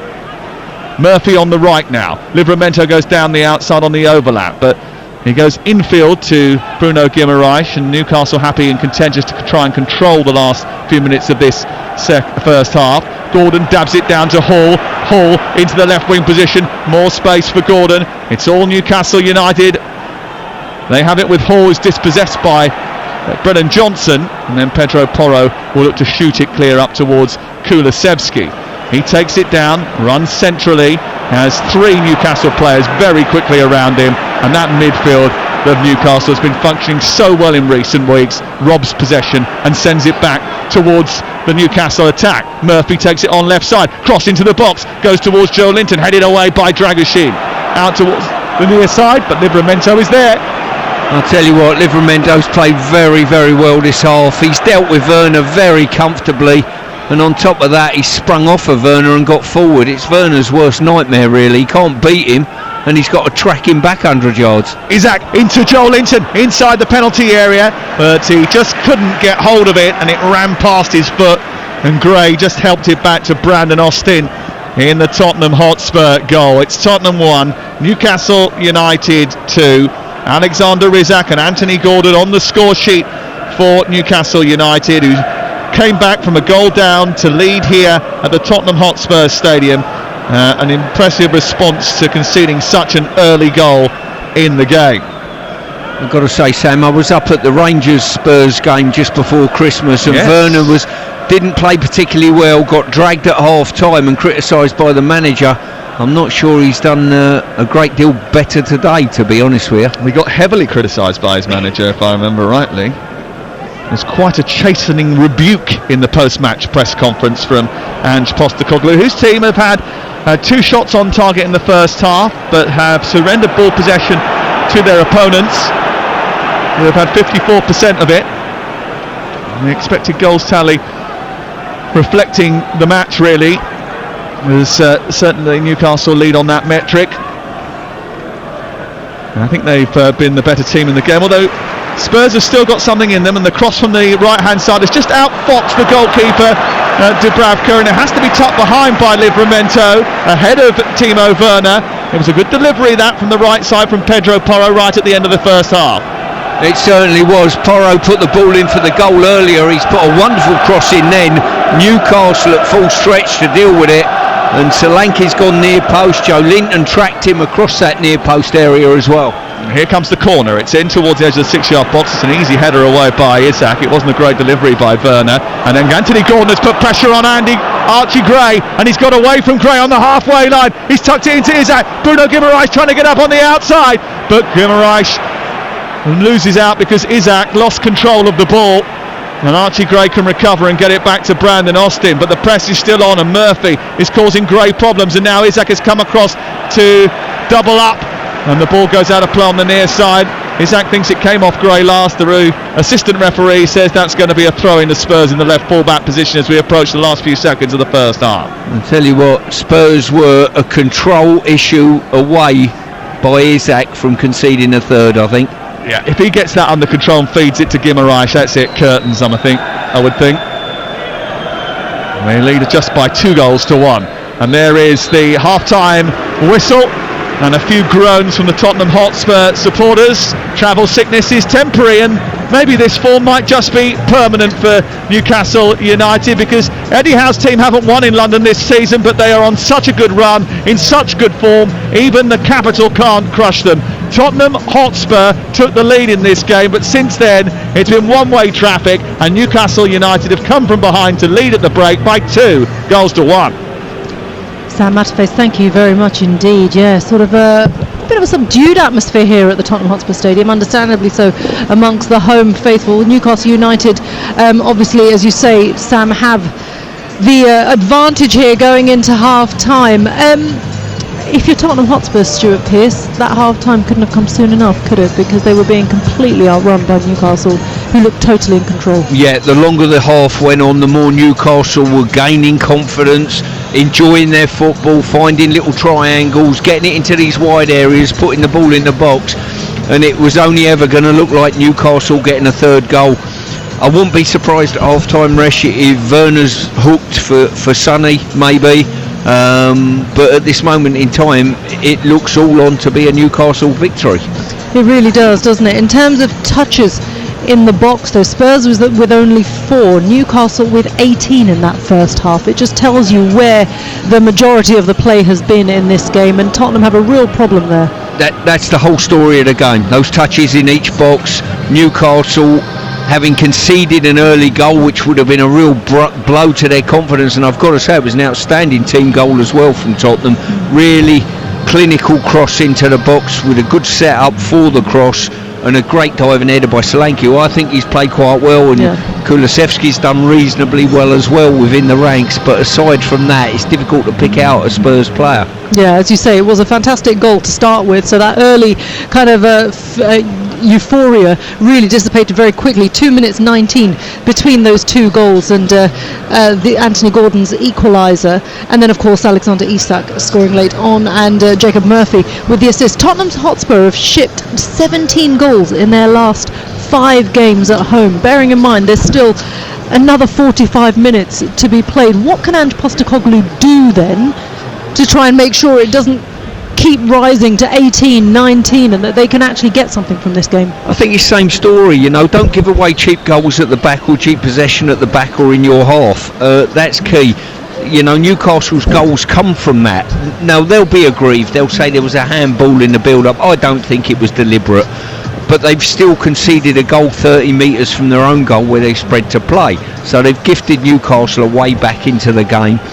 And I think the substitutes bench is going to be used sooner rather than later if they're all fit and obviously no illness or whatever from the likes of Son or Maddison. Yeah, as you say, Son, Maddison and Bissouma are the 3 first teamers that we were all surprised to see on the bench. I don't think we're going to be surprised if we see them coming on in this second half. At half-time here at the Tottenham Hotspur Stadium, it is Tottenham Hotspur 1, Newcastle United 2, 45 minutes still to play. You've not been able to take your eyes off this game. What a thriller it's been so far. Stay with us. Second half is up next. Game day exclusive on TalkSport with Sky Sports. Stream Sky Sports Big Weekend, including Brighton versus Arsenal, live today. Available with no contract on now. Search Now Sports. 18 plus. Stream via internet. Terms apply. You could skydive out of a plane, or swim with sharks. You might even skinny dip in icy cold waters. Or you could get that inexpressible high, that guaranteed rush from finding just the thing you wanted, the thing you needed, at a great sale price. Winter sale ends soon. IKEA, the wonderful everyday. Sack the gaffer! You need the sun.co.uk. Bagged a big move? Check out the sun.co.uk. Oh, come on, Ralph! Never a pen? Read the sun.co.uk. Seen red? See the sun.co.uk.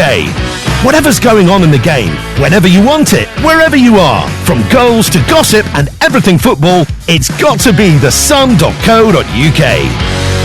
You don't just check in to a village hotel, you work out, you jump in, you play on, you tuck in, and drink up. Village Hotels, 33 locations with everything under one roof, a huge gym with pool and great membership opportunities, and a buzzing pub and grill with delicious food, ice-cold beers, and live sport. Check out villagehotels.com and work out, stay, meet, and play. At Betfair, we're about finding different ways to play. Like with our 90-minute guarantee. We've all been there. The clock ticks over into 90 minutes, and then a speculative cross into the box ricochets off a knee and goes in, ruining your bet. But with Betfair's 90-minute guarantee, if your bet is winning at 90 minutes or full time, we pay out. Betfair. Play different. Applies to match odds 90 market or markets with the 90 icon. Sportsbook exclusive. Terms and conditions apply. 18 plus BeGambleAware.org. Did you know you can order McDelivery deals? Like the Feed the Family deal for just $14.99. That's 4 selected burgers, 2 medium fries and 2 small fries. Who's in then? Oh yeah, me. And me. McDelivery. You in? Delivery only from 11 a.m. 4 times selected burgers, 4 times selected fries. Subject to availability. Price, delivery fee and participation may vary. The Screwfix sale is now on and it's big! Save a big £15 on the Gold Screw Trade Pack, now only $19.99. And grab the Stanley Organizer for just $9.99, saving you a big £10. Hurry, the sale must end on the 5th of January. It's big. Delivery fees may apply, subject to availability. See screwfix.com for full T's and C's. We all fantasize about our perfect home. Watching the big game cozied up in the snug. Another 7-0 win! Balmy summer nights with the kids playing on the lawn. We're playing real life football! But come on, this isn't real. Listen, if you're serious about making your fantasy a reality, find out what your home is worth instantly with a free online valuation estimate. Get real about moving. Get on the market. Most common time to obtain an online quote between 1st of April 2024 and 30th of June 2024 was under 3 minutes. Excludes Northern Ireland. Game day exclusive on TalkSport with Enterprise Rent-A-Car. Whatever the mission, home or away, Enterprise helps over 120,000 people every day. Game day. It's football to the max. Into the corner, wonderful goal. Game day exclusive on TalkSport.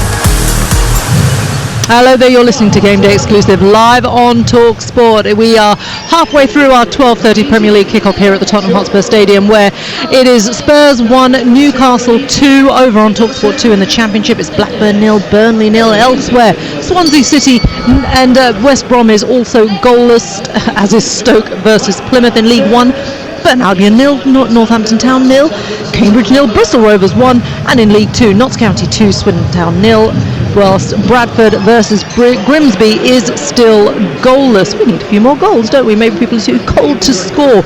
I hope not so here at the Tottenham Hotspur Stadium. It's been a blistering first half, and with that in mind, let's get the latest from Betfair, the official betting partner of TalkSport's Premier League coverage. Game day on TalkSport with Betfair. We're paying out winning bets at 90 minutes with 90-minute guarantee. Applies to match odds. 90 Market Sportsbook exclusive. T's and C's apply. 18 plus. GambleAware.org. James Mackey from Betfair, how are you doing and how are the odds looking? Because that was a pretty interesting first half, wasn't it? Yeah, all good, thanks Reshmin. Well, what a start we had to the game with the 2 goals in the first 6 minutes, and then Alexander Isak put Newcastle ahead just before half-time. It looks as though there'll be more goals throughout the second half with how the game's gone so far. Spurs are the big outsiders to win the game now at 10-1, and they need to stop the rot being winless in their last 5 Premier League home games.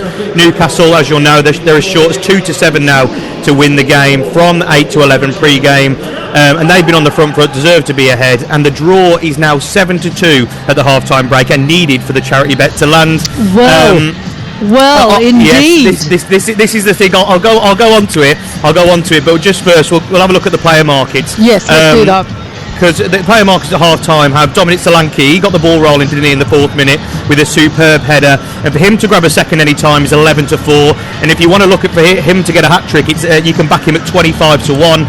For Newcastle, Anthony Gordon got the goal to take Newcastle level. He's also 11-4 to score a second and 20-1 to score a hat-trick.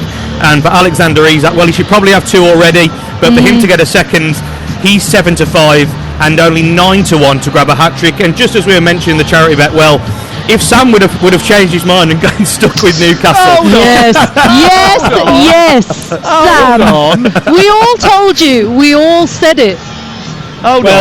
He would not be bullied because he just didn't want to be bullied. He went with his original. I was convinced his of original it by our idea. Betfair representative that I should stick with my original bet.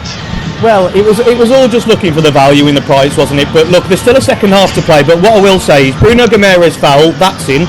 Isak shot on target, that's in. So all we need is Spurs to come back and get the draw for the charity bet to land, which will be £231.43. Wouldn't that just be amazing? Sam, wouldn't that have just been amazing? Listen, there's still 45 minutes to go, and although at this moment it looks unlikely, you never know. This is Tottenham. That's also very true, James. Well, that's what it's all about. We've got 45 minutes to play, so let's see what happens. It's all about the jeopardy. Who knows? Nothing's planned in football, is it? Who knows what's going to happen in the next 45 minutes? We will soon find out. James Mackey from Betfair, thank you very much. That odds update is all thanks to Betfair. Returns accurate as of 10 minutes ago. For verification, see betfair.com. Over 18s only. Conditions apply. Make sure you go to begambleaware.org. Game day on TalkSport with Betfair. We're paying out winning bets at 90 minutes with 90-minute guarantee. Applies to match odds. 90 Market Sportsbook exclusive. T's and C's apply. 18 plus. GambleAware.org. Now, following us at 2:30, Adrian Durham will be taking you around the grounds with all the goals as they go in the Premier League, EFL and beyond. He's at Selhurst Park for Palace against Chelsea. Now, Adrian Durham always likes to stir things up, and do you know what? I'm just saying, 2025 hasn't started in any way, shape or form any differently, because you don't think that second goal should have stood, do you? No, or the first goal, rather. By the equaliser, by the current goal, rules, yes. fine. By common sense, no, it shouldn't really stand, because the handball isn't deliberate, but it puts Newcastle in such an amazing position. It's an advantageous position, isn't it? For me, in the old days, a referee would hopefully have applied common sense to that, but now everything's strictly to the letter of the law. There's no slack being cut. But there you go, that's it. But I mean, whoever back Spurs to win, I'm amazed. but there you go. I shouldn't Newcastle laugh as loud on as top, I did, should I? About that. No, you shouldn't. I'm at Palace Chelsea this afternoon. Really looking forward to it. Palace are making themselves hard to beat, aren't they? Just Chelsea lost to Ipswich with 75% possession, so I'm looking forward to something unpredictable here today. I was going to say it's likely to be predictable, because I do like the way that everyone was almost writing Palace off at the start. You kind of felt that Oliver Glasner got a bit of the rub of the green at the end of last season, when Palace suddenly sort of went on this bit of a surge, and then the season started off quite badly. But they've really found ways to rectify their previous errors, and I think that they're looking quite, as you say, hard to beat. And for Chelsea as well, maybe with their sort of backs against the wall a little bit after the Ipswich defeat, but surely, because it's a London derby, there could be a bit of spice in this one. I think so, yeah. I'm really looking forward to it. Glad to be here. We're at all the other Premier League games as well. Bournemouth, Everton, Villa, Leicester, Man City, West Ham, which is on TalkSport 2, Southampton, Brentford, all kick off at 3, and around the grounds in the Championship and the EFL as well. FA Trophy for non-league sides. There's a remarkable amount of games that are still on today. Some have been postponed, but I'm really pleased that a lot of clubs have got their games on despite the frosty weather, so that's really good. So we're round the grounds, all the goals as they go in. It's a fast-moving show on a Saturday afternoon, as everybody knows. As it always is, Adrian. Now, we do have live coverage. You mentioned it there, Man City versus West Ham. And you talk about it and say, Man City actually won their last game. How is the balance going to tip in this one? And particularly for Julian Lopetegui. I mean, if he's after their last defeat to Liverpool, it's a pretty tough order to then play Manchester City, or it would have been a few years ago. But they are facing a City side at home. They are facing a City side who finally got that victory under their belt. How's it going to look for West Ham going into this one? Well, there's no Bowen, so no party. He's the heartbeat for me of West Ham United. Everything good usually stems from him or centres around him. So he's out, and it's a huge blow. You wouldn't go as far to say they're a one-man team, but they're not far off it. Without Jared Bowen, I just can't see them winning many games. Certainly can't see them winning at City. Despite the fact that win at Leicester, they didn't even boss possession in that game, which is so unlike Manchester City. But they're certainly not the Man City we've seen over the last few seasons. Still expect them to win against the West Ham side without Jared Bowen. It's going to be a good one. It's going to be a great afternoon, as you say. So many games to stay across. Adrian, great to talk to you as always, and a happy new year to you and your crew. Looking forward to listening to you after we finish up here. Of course, we're at the Tottenham Hotspur Stadium. The second half is kicking off imminently. The players are out on the pitch. Let's see if there's going to be a sub. It looks like it. I'm going to hand you over to our commentary team for this one. It is Stuart Pearce and, of course, Sam Matterface. There you go. Sergio Reguilon has come on to replace Radu Dragusin at half-time. What that means is that there is not one single central defender in the Spurs team in the second half.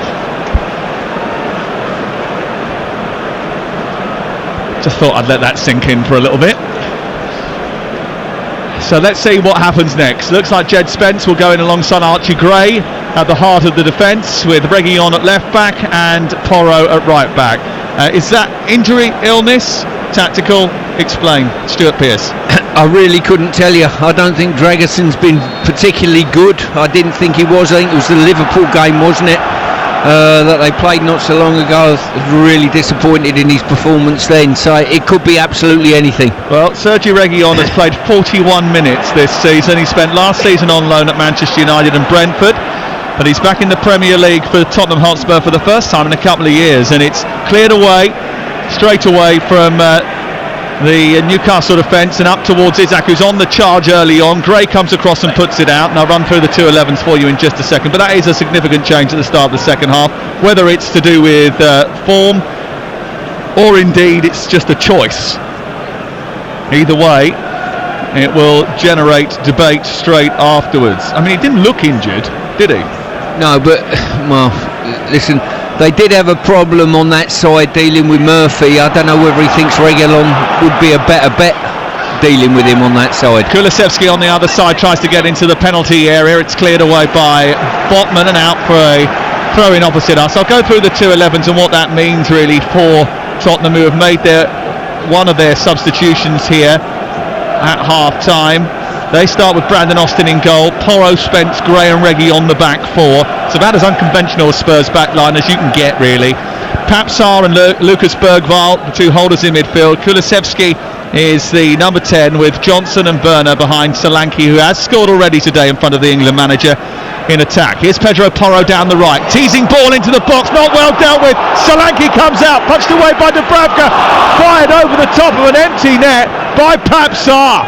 Well, I think Solanke is going to be penalised for a foul on the goalkeeper before that shot came in. But Pape Sarr was 9 yards from goal. There was no goalkeeper. He was on the floor and he fired over the top of an open net. Well, he got Dubravka got cleared out, I think, by the challenge of Solanke. Solanke's gone in there, foot up. He's took the goalie out. The goalie's gone down, holding his face. No eye on the ball whatsoever. And the resulting effort ended up over the bar. Got to say once again, Porro's quality of cross, absolutely outstanding, Sam. Was there handball by Livramento in the build-up to that, which sort of set up the chance for Solanke, who did clatter into Dubravka, who has gone down and is in need of treatment? Yeah, I think, to be fair, if this would have hit the back of the net, I think if VAR would have looked at it, they would have said maybe the goalkeeper was fouled by Solanke. Yeah, without a doubt. Either way, I don't think that Livramento is going to be penalised for handball. I think they're probably going to deem that was too close to his body or it came at him too fast, but the referee certainly didn't see it, nor did the assistant on the near side. Still treatment goes on for Dubravka, and they've got Livramento at right back, Botman, Byrne and Lewis Hawes the back four, Bruno Guimaraes, Sandro Tonali and Joel Linton in midfield, Murphy and Anthony Gordon on the flank with Isaac through the centre, and Dubravka, having sort of recovered his faculties, gets the chance to take a free kick right on the edge of the 6-yard box. So a rejig for Spurs, who are basically playing 3 full-backs and a central midfielder who spent most of his time playing full-back as their back line. In this second half, up against an attack which has scored 20 goals in its last 7 or 6.5 games. Ball cleared by Dubravka, away by Lucas Bergvall on halfway, forward by Guimaraes, taken down by Bergvall, who does well and steers it out to the far side. Reguilon helps it on to Timo Werner, and then it goes back towards Bergvall, who looks to switch the play from left to right, finds Pedro Porro. Tottenham have started on the front foot here in the second half, on to Brennan Johnson, who didn't see much of the ball in that first 45. Back to the right it goes, and Pedro Porro again. Kulusevski, then into Bergvall. He's played that behind Sergi Reguilon. He tries to turn it forward, the former Spanish international, got 6 caps, joined from Sporting in 2023. Joined from Real Madrid before he was then on loan to Sevilla. Here is Jed Spence under pressure, and under pressure too much from Gordon, who gives away a free kick. I'll tell you what, he got fortunate then, overrun it, and ended up being taken out by Gordon. But if it wasn't for that foul, I think they lose possession and problems. Yeah. Well, so far Tottenham have started the brighter in the second half, but certainly the first 45 minutes belonged to Newcastle United. After about 20 minutes they just completely dominated, and they've given the ball away against Spurs to Lewis Hall this time. Bruno Guimaraes felt he was fouled by Pape Sarr. Referee said nothing doing, and they come forward with Solanke chasing a loose ball. Botman's not going to get there. Livramento's going to have to help him out, and did. And Botman just a little bit disjointed there. It come back into Solanke. He's trying to turn. Botman gets the tackle in. Tottenham have committed a lot of bodies forward, and that's left gaps, and Murphy's going to exploit that, charging forward, 3-on-3. They're struggling to get back. Isaac peels away to the right. Murphy's gone through the middle. It's too close to Porro, but it's come straight back out to Isaac, who's inside the area. Reguilon has to recover, intervenes, manages to get it clear, but Bruno Guimaraes robs it, sends it to Tonali. Tonali, edge of the area, plays it down the right, comes back to him off of a ricochet off of Porro. His strike is then blocked by Bergvall, and it goes to the far side, and Werner tries to get out. He can't. Murphy is there, and Newcastle have turned that ball over inside Tottenham territory several times there, and their quick break caused them all sorts of problems. Yeah, they certainly look a handful when they do break, certainly when Spurs are not back in numbers behind the ball, but saying that, Solanke caused a bit of a problem to Botman earlier. Botman and Livramento managed to deal with it eventually though. Well, Newcastle have beaten Spurs in 4 of their last 5 Premier League meetings, and we thought we might get some entertainment today. These two clubs have never played out a 0-0 draw. 59 previous meetings in the Premier League have produced 189 goals. It's the 3rd highest scoring fixture in Premier League history. I don't think we're done yet. Gordon onto Hall, down the left, low cross, blocked by Spence, right on the edge of the 6-yard box, and out for another corner to Newcastle United. It's 2-1 to Newcastle. Yeah, they look a real threat in these wide areas, Newcastle. Great run, underlapping run by Hall on that occasion. Gordon supplied him readily, and eventually Porro got across and just dealt with the problem. Here's the corner to be taken on the near side by Lewis Hall. At the back edge of the penalty area now, away from the goalkeeper. Botman and Byrne charging towards it. Botman with a header down, blocked by Bergvall. And it comes out of the penalty area through the middle of the Tottenham half, and it's retrieved by Gordon onto Livramento. Far side the right is Bruno Guimaraes being chased by Kulusevski, evades his clutches, feeds it into Murphy. Murphy with a cross from the right hand side. Goalkeeper is up with Isaac and grabs the ball from the sky and brings it out into the edge of the penalty area. 53 gone, Tottenham 1, Newcastle 2, live on TalkSport. It's Blackburn 0, Burnley 0 in the Championship, Stoke 0, Plymouth 0. Mark Robins in charge for the first time as Stoke today. Swansea 0, West Bromwich Albion 0. And in League 1, Burton 0, Southampton 0, Cambridge 0, Bristol Rovers 1. Here comes Spurs with Kulusevski up towards the midway point of the Newcastle half, out wide to Johnson. His cross is blocked by Hall. It's going to spin kindly for Tottenham and out for a corner. In League 2, Notts County leads Swindon by 2-0, and the Bradford Grimsby game kicked off at 1 o'clock this afternoon. That's 0-0. They haven't reached half time yet. Just off to our left there, Basuma and Son going through quite a stringent warm-up. I think it won't be too long before both of those are on, at least one of them. Here is the short corner taken to Pedro Porro. Kulusevski's made a dart infield. Porro's cross is blocked by Gordon, and a waste of a set piece really. It's gone all the way back to the halfway line and Jed Spence. And Pedro Porro feeds it down the line. And Murphy's going to get there ahead of Kulusevski, and then it might come back for Bergvall, who's trying to nip in. It's just sprung off the Swede towards the corner flag. He's kept it alive well, and then for his compatriot into the box. Low ball cleared away by Byrne, and it's out towards this near side, and it's out for another Spurs throw. Just up the ante a little bit in this second half, Tottenham. Yeah, they certainly have, and it's this right-hand side that's looking fruitful. Porro with his crossing ability, and on that occasion Bergvall and Kulusevski doubling. Oh dear. Well, Jed Spence was robbed of the ball there, and the referee's given a free kick. It may have been, but it looked a little bit soft. Well, if he had lost that, not got the free kick, he was in serious trouble. Yeah, he certainly was. That's the second time this half that he's just overrun it slightly, but got away with it. Johnson down the outside, trying to get the better of Hall. Good defending by him, does well. Loses out to Pedro Porro though. Edge of the box is Kulusevski, sets it up for Papsar, who's right footed shot, well saved. Comes back out to Johnson, who hits the post from a tight angle. Into Kulusevski, down the outside. His shot blocked by Joel Linton, and it goes out for a corner. Well, Dubravka made the first save, and I don't know how Johnson got it back across the face of goal there to hit the outside of the post, but from a tight angle, he certainly did. And that's a bit of luck for Newcastle United that they didn't concede an equaliser. Yeah, it was a great effort from the edge of the box. Just used Byrne's body to guide it round. Good save by the goalkeeper, couldn't keep it close to him, and the follow-up smashed against the post. 2-1 to Newcastle, but they're defending here, and it's a left-footed corner by Reguilon towards the far post, which is headed away by Dan Byrne. Big strong header which powers out of the box. Back with Reguilón again, who clips it towards the edge of the box. The header by Botman, picked off by Bergvall. Bruno Guimaraes just switched off a little there.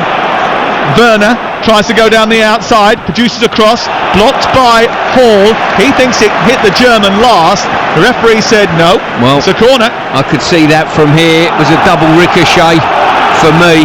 Not seen the replay again, but it certainly looked like a goal kick.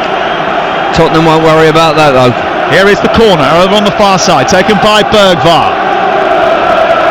Right-footed in towards the near post, the double deflection again.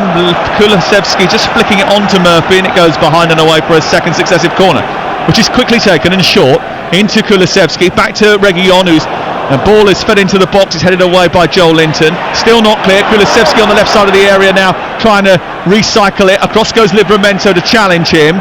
He does enough to put him off, and then Murphy, Livramento and Bruno Guimaraes get it clear, and Isaac now beats the sliding challenge of Bergvall and takes the ball up to halfway, gives it to Bruno Guimaraes, who nudged it to his left. Tonali now leading the charge. He's got Gordon outside him, goes into the box, feeds it towards goal, comes back off Gray to Gordon, and Gordon, after the bounce off the chest of Archie Gray, slams it high into the Newcastle fans behind the goal, away to our left hand side. Let's get team news from the Vitality Stadium. Alex Crook. Well, Kepa Arrizabalaga has been back in Spain this week, witnessing the birth of his twin girls, so he drops to the bench. Mark Travers starts in goal. One of three changes for the Cherries. Ouattara and Kluivert also return. One change for Everton as Lindstrom comes in for Harrison. It's Bournemouth against Everton. Yeah, we'll give you the team news from all of the other 3 o'clock kickoffs in the Premier League very shortly. Manchester City West Ham is our commentary game on TalkSport 2, but we're focusing on events at the Tottenham Hotspur Stadium where Newcastle lead by 2 goals to 1. Let's go off to Villa Park. Aston Villa unbeaten in 9 Premier League games at home, take on Leicester today. Jeff Peters. Morgan Rogers serves a suspension for Villa. John Duran still banned. Pau Torres and Diego Carlos got injured on Monday. Mings and Barkley come in, as does Matty Cash after a ban. Luke Thomas gets the shout in defence for Leicester as Christensen is ill. Ayew back from suspension. He replaces Buonanotte. Chelsea have lost back-to-back Premier League games for the first time since last February. What's going to happen today? Ollie Klink. Well, they've made 6 changes, Sam, to the lineup that lost to Ipswich. There are starts for Sanchez, youngster Achimpong, Malagusto, Neto, Sancho and Jackson. As for Palace, 2 changes from their win over Southampton. Gahey comes in for Chalobah, while Doucouré is in for Hughes. Well, this is an interesting situation. The referee has just deemed that there was no foul on Anthony Gordon as he ran into the box, chopped back, and then was whacked in the face by Kulusevski. I think it's an accidental collision of heads here, actually. Oh, it's the shoulder of Kulusevski which connects with his nose. He goes down. Referee said no foul, but then has stopped the game because of a head injury.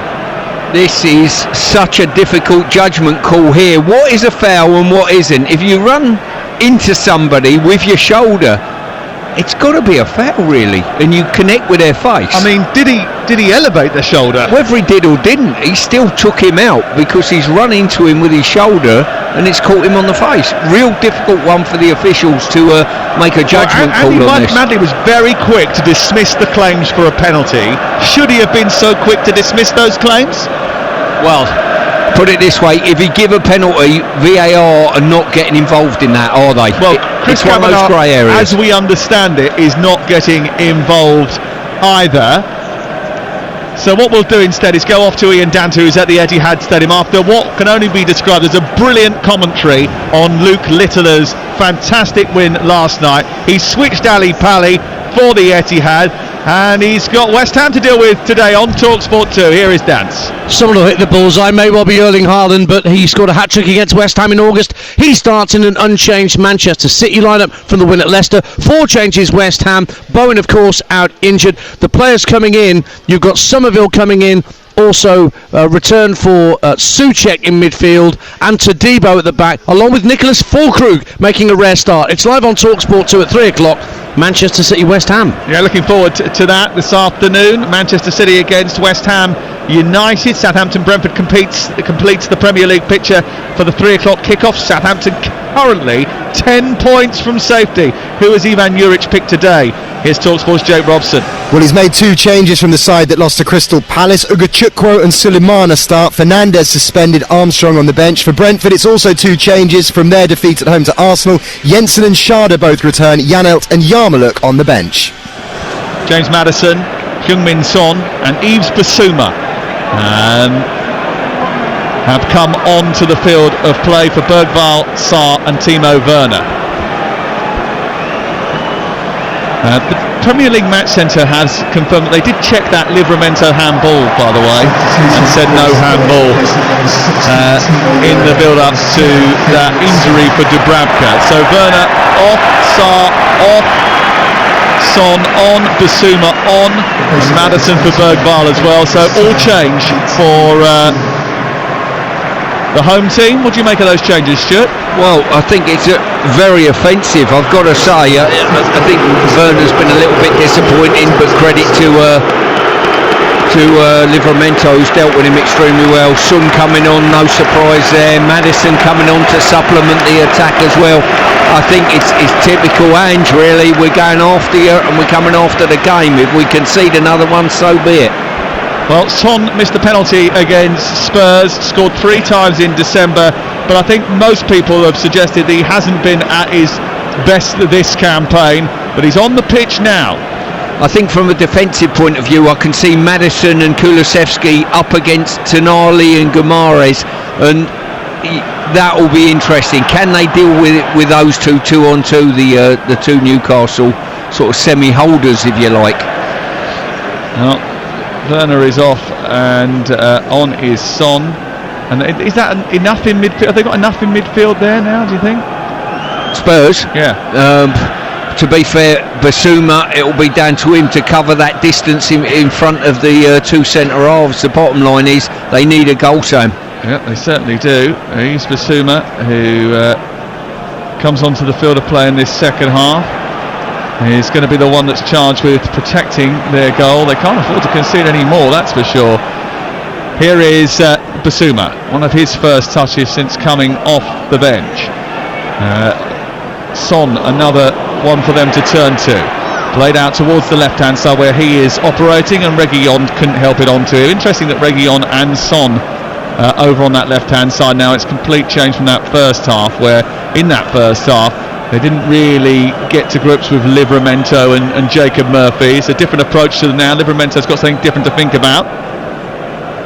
Yeah, I've got to say he done his work very well in the first half, Livramento, defensively, and supplemented the attack as well. Ball is on the halfway line with Murphy, and his first time ball over the top is for Isaac to chase, and he plays it against Pedro Porro. Porro was accused of handball. I don't think that it was. I think it was a body shot, really. And it's cleared away by Spurs. Maddison has it now, just to the left of the centre of midfield, moving out towards the far side, feeds the ball into Son. Solanke goes to meet him. Son gets it back again.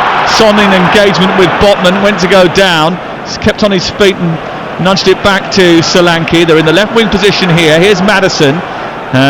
Went to get the cross in, blocked by Bruno Guimaraes, who went on the outside. And now it's picked up by Son again, and Bruno just puts him under a little bit of pressure. Murphy goes out to engage with Reguilon, and they have to go all the way back to the midpoint of the Newcastle half. And Bissouma tries to turn it back to Maddison, who drifts into the middle of the park. Maddison, who's very into his darts and got in a little bit of bother by going to the darts after the draw with Wolverhampton Wanderers, which, let's be honest, why isn't he allowed to go to the darts? It's not that far away, by the way, Alexander Palace from here. But I know some people got a little bit irate about it and thought that he just misread the room. Here is Gordon picking the ball up and sending it wide towards the right hand side. Jacob Murphy canters over halfway. He moves into Tottenham territory. Space on the right for Livramento. Livramento takes on and beats Reguilon too easily. Then Bissouma comes across to pinch the ball from Murphy, and Spurs have it back in their left full-back position. It remains 2-1 to Newcastle. Yeah, attack just run aground there, sort of got into advanced areas and run out of ideas, didn't think quick enough about what picture they wanted in their mind. Bruno Guimaraes runs across the line of Solanke commits a foul, and it's a free kick to Newcastle 5 yards inside opposition territory. Newcastle actually have been bright at the start of second halves this season, but it's Tottenham who have started this second half just a little bit better, although there have been one or two counter-attacks which have caused a few issues for Spurs. Botman's just got an energy gel from the bench because he's just running on empty, I think. Well, I thought he was signalling because he wanted to come off for a minute, but it's the energy gel, as you rightly say, has been thrown onto him. Free kick then, over on the right side. It remains 2-1 to Newcastle United. The ball into the box towards Berg. Goalkeeper comes out. They grabbed it under pressure and then had to gobble it up at the second attempt. He went down. He's hurt himself here as Brandon Austin, as he went up to come and grab the ball with Byrne and Botman. He bumped into Botman and then landed the second time on the ball, but he's got back to his feet. West Brom have taken the lead away at Swansea. They lead by a goal to nil. Burnley 1-0 up against Blackburn on TalkSport 2. As Austin now has dropped to the floor, needing treatment away to our left-hand side. You're listening to Tottenham 1, Newcastle 2 on TalkSport with Sky Sports, and don't forget you can stream Sky Sports Big Weekend, including Brighton versus Arsenal live today. Available on no contract. Search Now Sports. White and Jordan, by the way, back Monday. Jim White saw him on Thursday afternoon. Had a little bit of a chat with him about what he's got coming up next week. Some exciting stuff to look forward to from Monday, 10 a.m. only on TalkSport. With the January transfer window open, TalkSport is certainly the place to be, and TalkSport.com has got all of the information that you need as the window starts to ratchet up. Just having a quick look at Thomas Tuchel, who is watching on over on the far side. And no, it's definitely not an FA Cup, by the way. You were right. No, it's a bit of both, really. Is that Martin Chivers up just behind him? Martin Chivers sitting behind him, just a row behind Thomas Tuchel.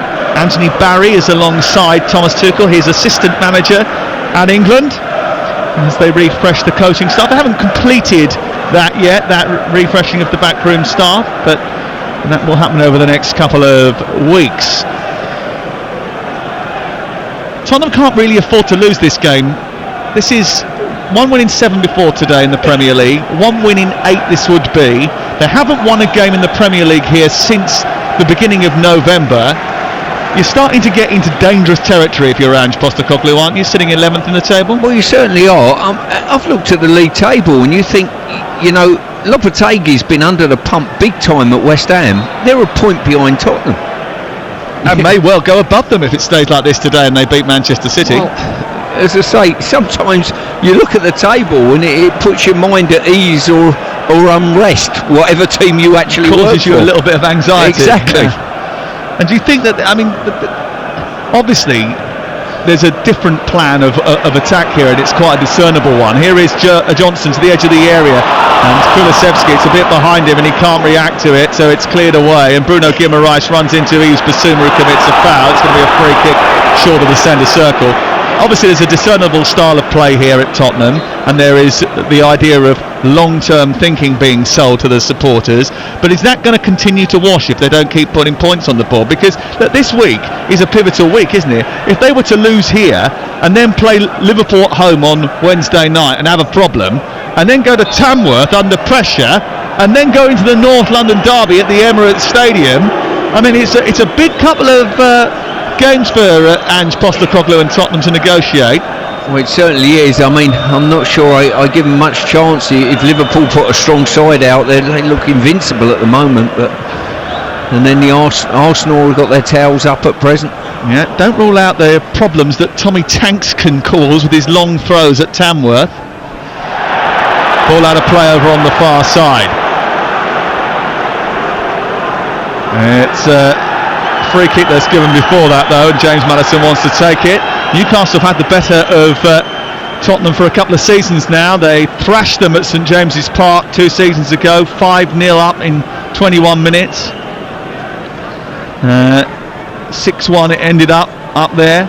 And they've won 4s and 5s as well against this Tottenham team. As I mentioned before, they've won 4 of the last 5 outings. It could be 5 out of 6 if it continues as it is. They lead by 2-1 with 20 minutes to go. Can Tottenham find an equaliser in the game? Ball down the right, taken on by Bissouma, further wide it goes into Kulusevski. Kulusevski to the edge of the box. He chops back in, left-footed, in towards the near post. It's clutched by the goalkeeper and pulled into his chest, and it will be cleared away by Dubravka. I'll tell you what, if I was Newcastle at this moment in time, I'd certainly be looking to shore up that central midfield area, because Spurs are attacking with 6. They've got 6 out and out, almost on the front foot type players, defending with 4, and I wonder whether either Tonali or someone else might come off a Longstaff, just shore things up at the back a little bit. What a ball that is by Guimaraes out towards this near side, and Gordon just beaten to it by Pedro Porro. The idea was perfect. Jed Spencer's been squeezed here. He's managed to get the ball into midfield, and Kulusevski, a little touch by Brennan Johnson, kept alive by Kulusevski tied to the touchline. Challenge comes in from Joel Linton. Yeah, Tottenham have just turned it up a gear in the second half without really causing too many problems for Dubravka. They've hit the outside of the post from a tight angle from Brennan Johnson, but that's their only real chance in the second half.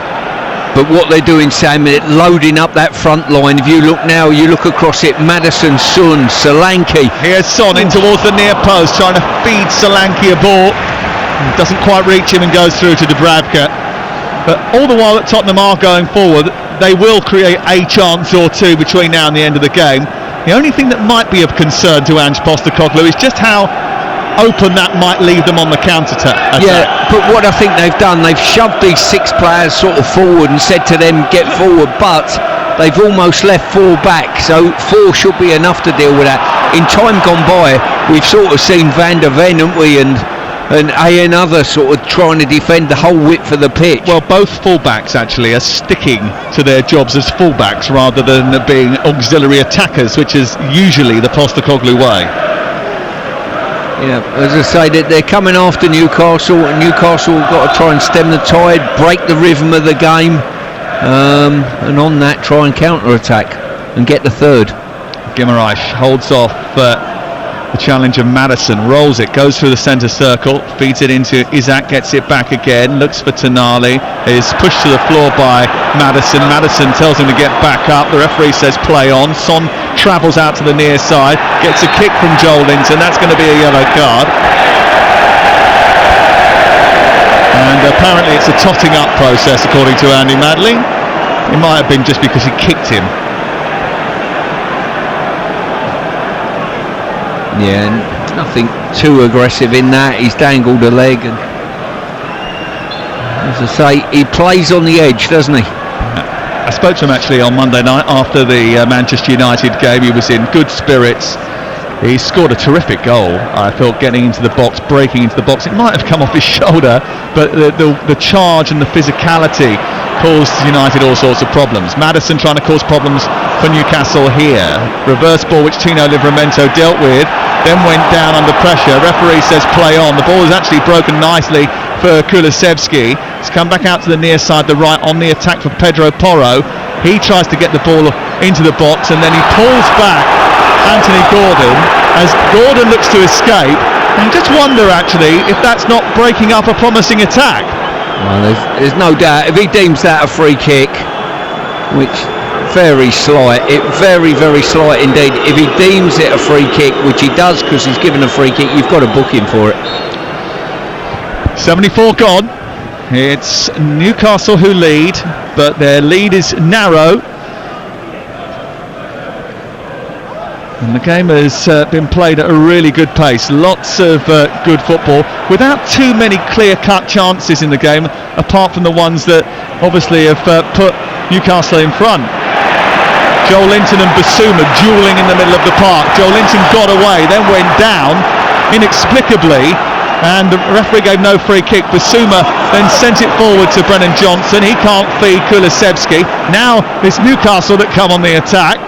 And that's short from Joel Linton to Gordon.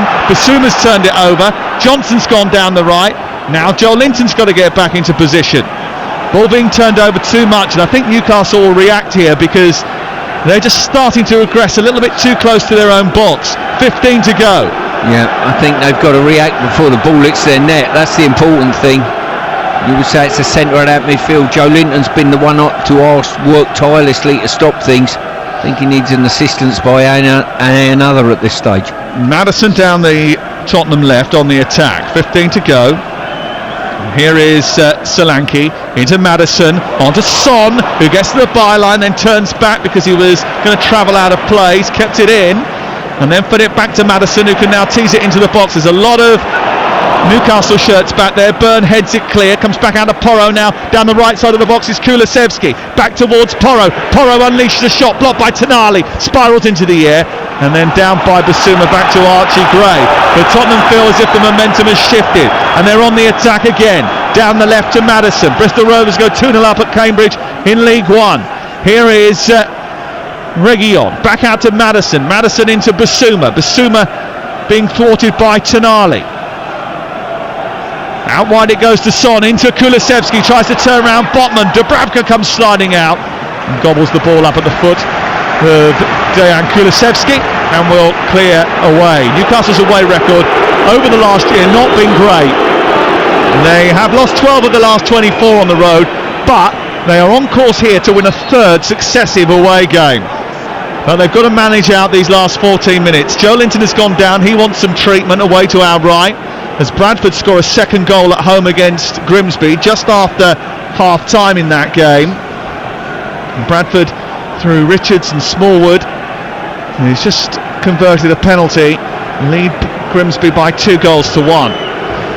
West Brom still 1-0 up. Burnley still lead away at Blackburn, which means that they will avoid another 0-0 draw. And remember, on New Year's Day, listening to Adrian and the team, and the suggestion being that Burnley might be a little bit boring. I'm not sure their fans will care too much about the idea of being dull now for the next 10 minutes if they see out a victory away at their arch rivals Blackburn. Harvey Barnes about to come on for Anthony Gordon. I think there's a suggestion that will be made now as Joel Linton comes up on this near side, and it is Gordon who is replaced by Harvey Barnes. And Barnes, who is a pacey winger with an eye for goal, likes to play on the left hand side. Gordon's taken as much time as possible to get off the pitch on this near touchline, winding up the Spurs fans. All part of the game. Yeah, it is. As I say, it surprised me that they've done a sort of like for like substitution. I thought they might try and tighten up this midfield area. But listen, breaks in play are helpful to Newcastle at this moment in time, that is for sure. Yeah, they've got Joe Willock, Lewis Miley, Sean Longstaff, all on the bench who could come in and do that job. None of those apart from Willock are warming up away to our left-hand side. Joe Linton about to come on, and Willock has got a big coat on away to our left. Former Arsenal youngster, of course. He would love to come here and cause some damage to Tottenham Hotspur. Basuma, as we restart again here at the Tottenham Hotspur Stadium. Ball forward by Maddison, cut out by Byrne. He bounces kindly for Tonali, who tosses it up towards Isaac, but Gray is going to do very well to bring that out of the sky and run forward. Do you know what? They've had a tough time, Tottenham. They haven't been brilliant, and they've conceded a lot of goals. But I think during the course of the period that he's been asked to play at centre-half, he would have learnt a lot, Archie Gray, and he's going to have a big future. Oh, from a player's point of view, it's been excellent for him. You know, he's got on the ball. They've trusted him with the ball as well. I remember seeing the game up at Rangers. He was the one tasked with making them play and playing out from the back, where more senior players are alongside him. Foul here by Sven Botman on Maddison on the edge of the penalty area. He just sort of collided on the edge of the box. I mean, Botman saying that's not a foul. The referee has booked Botman. Ludicrous for me. I'm not sure what Botman can do there. Maddison's been clever. He's played a 1-2, a give and go, but I'm not sure what Botman can do to. He's not stood his ground. He's tried to turn and cover the run, but Maddison's cute, and now he's in an area which is sort of point of the box left hand side, where he might be looking to potentially fade into this near post. Well, you're listening to Tottenham 1, Newcastle 2 on TalkSport with Enterprise Rent-A-Car. Whatever the mission, home or away, Enterprise helps over 120,000 people every day. Here is the free kick over on the far side. Maddison is going to take it, and he's going to hit this. Incredible how wide the free kick is. It's literally the point of the box, another 3 yards back. He's put a 4-man wall up for there. This ball will go towards goal, right-footed. It's headed away by Livramento. Watch the run of Solanke. He was just charging towards the ball to try and help it on, I think. And Livramento reacted quicker than anybody else, and it goes in a play and away for a throw. 10 minutes to go here. That second Bristol Rovers goal has been chalked off. It's still 1-0 there. And Grimsby have got one back at Bradford. It's 2-1 at Valley Parade to the home team. Here it's 2-1 to the away side. Short corner towards Madison from Son. He's right-footed ball to the far corner, arcs just wide of the left hand upright. Oh, what a chance. And he knows that was close. And a warning shot to Martin Dubravka, and another warning for Newcastle. Well, they've defended the corner very deep and decided not to put two players out there to deal with a short one, and Madison's seen an opportunity. He's curled it, it's come in, but it's not coming enough to get it inside that far post. 2-1 to Newcastle with 9 minutes to go. Can they hold on to another victory? They're racking them up at the moment. It'll be 6 wins in a row, 5 in a row in the Premier League. Here is Isaac keeping it in down the left-hand side, tackled by Spence, who cut across him. Barnes trying to chase it, but it's forced back towards Brandon Austin, who clears upfield. Byrne with a header. It's going to be one in midfield by Basuma, then Madison, then back to the left. They're deep inside their own half here, Tottenham, as Northampton go in front against Burton. Madison with a long ball forward, trying to feed Son in behind Livramento. He's adjusted his position. Space on the outside for Reguilon. Livramento gets across into Solanke, trying to turn Kulusevski, feeding it wide. It's Brennan Johnson! Comes all the way to Son, flashed through the 6-yard box by Reguilon. What a chance for Tottenham! They've had several chances there. In one quick move, Johnson, then Reguilon through the box. And they can't quite believe that it hasn't tested Dubravka at all. Well, look, Eddie Howe is the concerned manager down there. Ange Postecoglou got his head in his hands there, thought he had a real good opportunity of getting that equaliser, and he'll be looking for the winner afterwards. Oh, the ball in by Johnson was a cross when it could have been a shot. Isaac back to Barnes in the left full-back position. Newcastle need an outball, and they need to relieve some pressure on that defence. Isaac goes foraging towards Archie Gray, who gets it back to his goalkeeper. 7 minutes to go. Joel Willock, I think, is going to come on here for Newcastle United. Anyhow, making a late change here to try and stiffen the Newcastle result.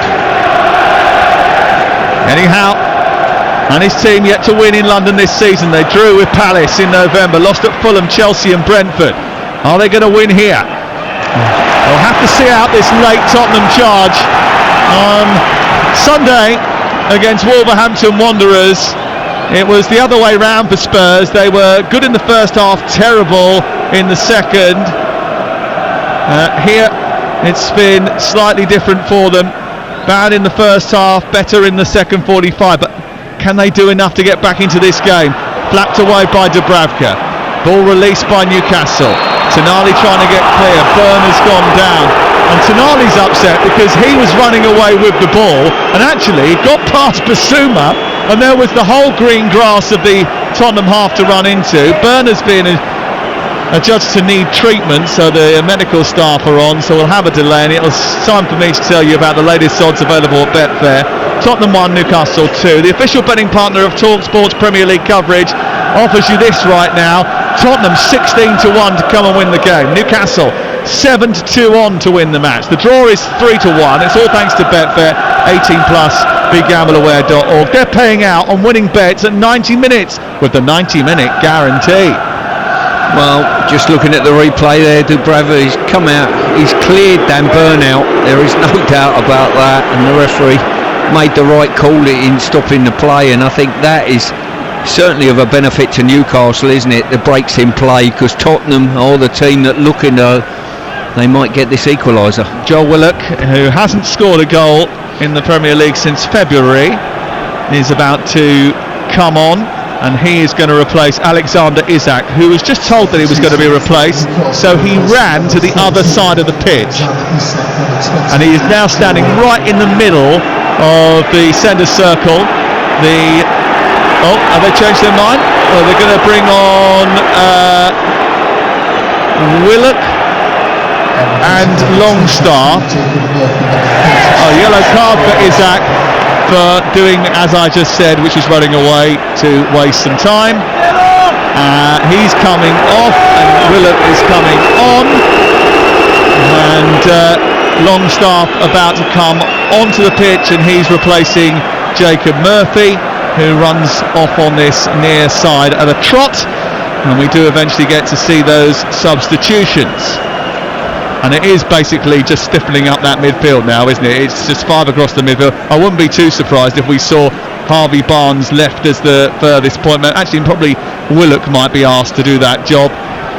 And there's an extra body in midfield to try and just help stiffen the play. Yeah, it's a sheer weight of numbers situation. Spurs just throwing players forward. You stop the play at any given time, there's 6 players in that front line, and you've got to make sure that you get a barrier in that midfield.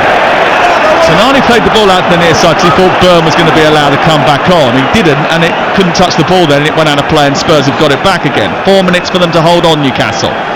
2-1 to Tottenham, who are throwing men forward, trying to find this equaliser. And certainly Ange Postecoglou will say once again the entertainment factor was high. 11 goal attempts but only 3 on target, and that's been the problem really, Stuart, that when they've had chances they haven't managed to convert them into clear-cut opportunities.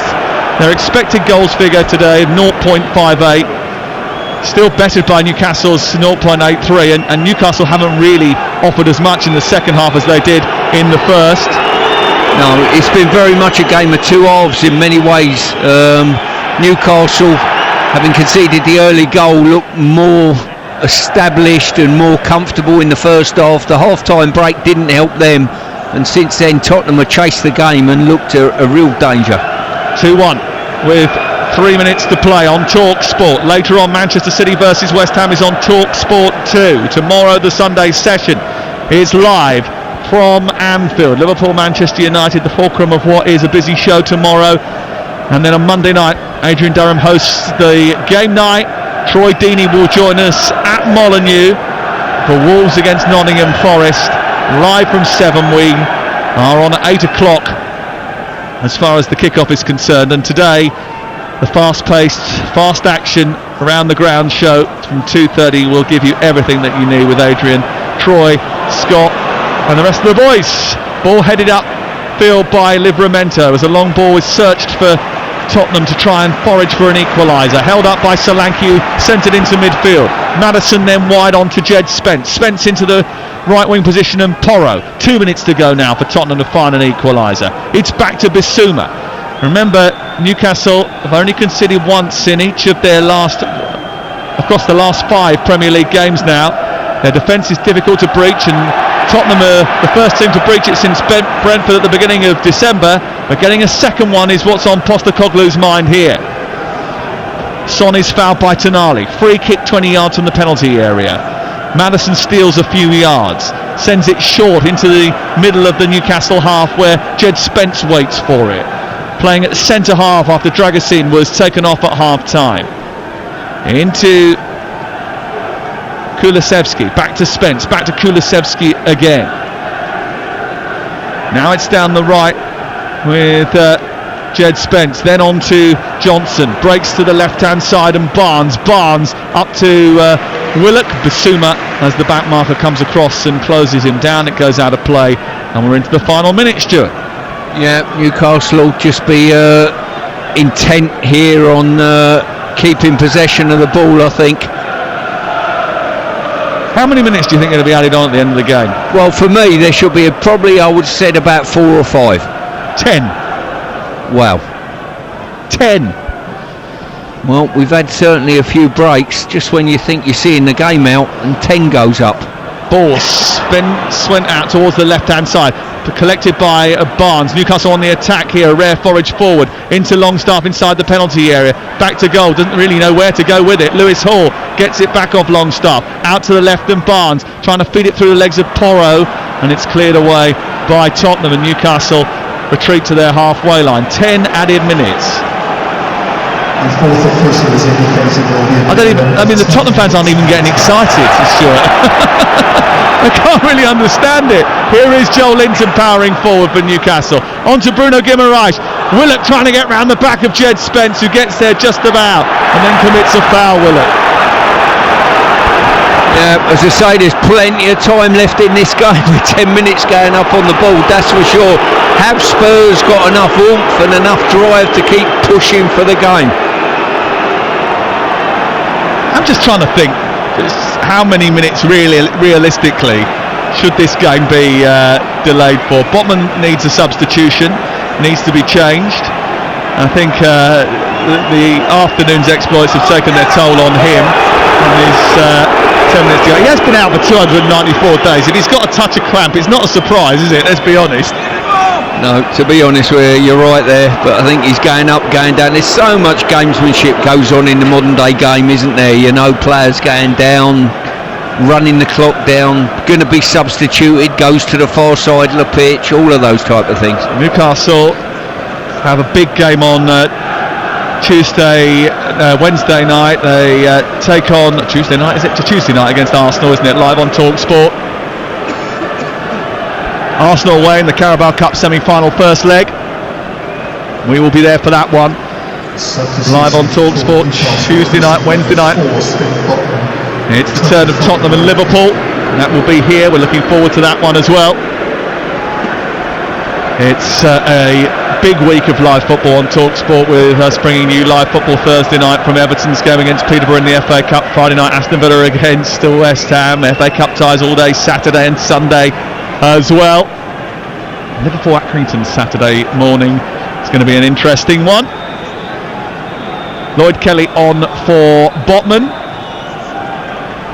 And Newcastle now got 8 minutes plus whatever else is going to be added on by the referee Andy Madley. Leading by 2-1. Bruno Guimaraes is penalised for a foul on Reguilon. The ball goes back to Jed Spence. Surely in 10 minutes there will be one chance for Tottenham Hotspur to try and rescue a point from this game.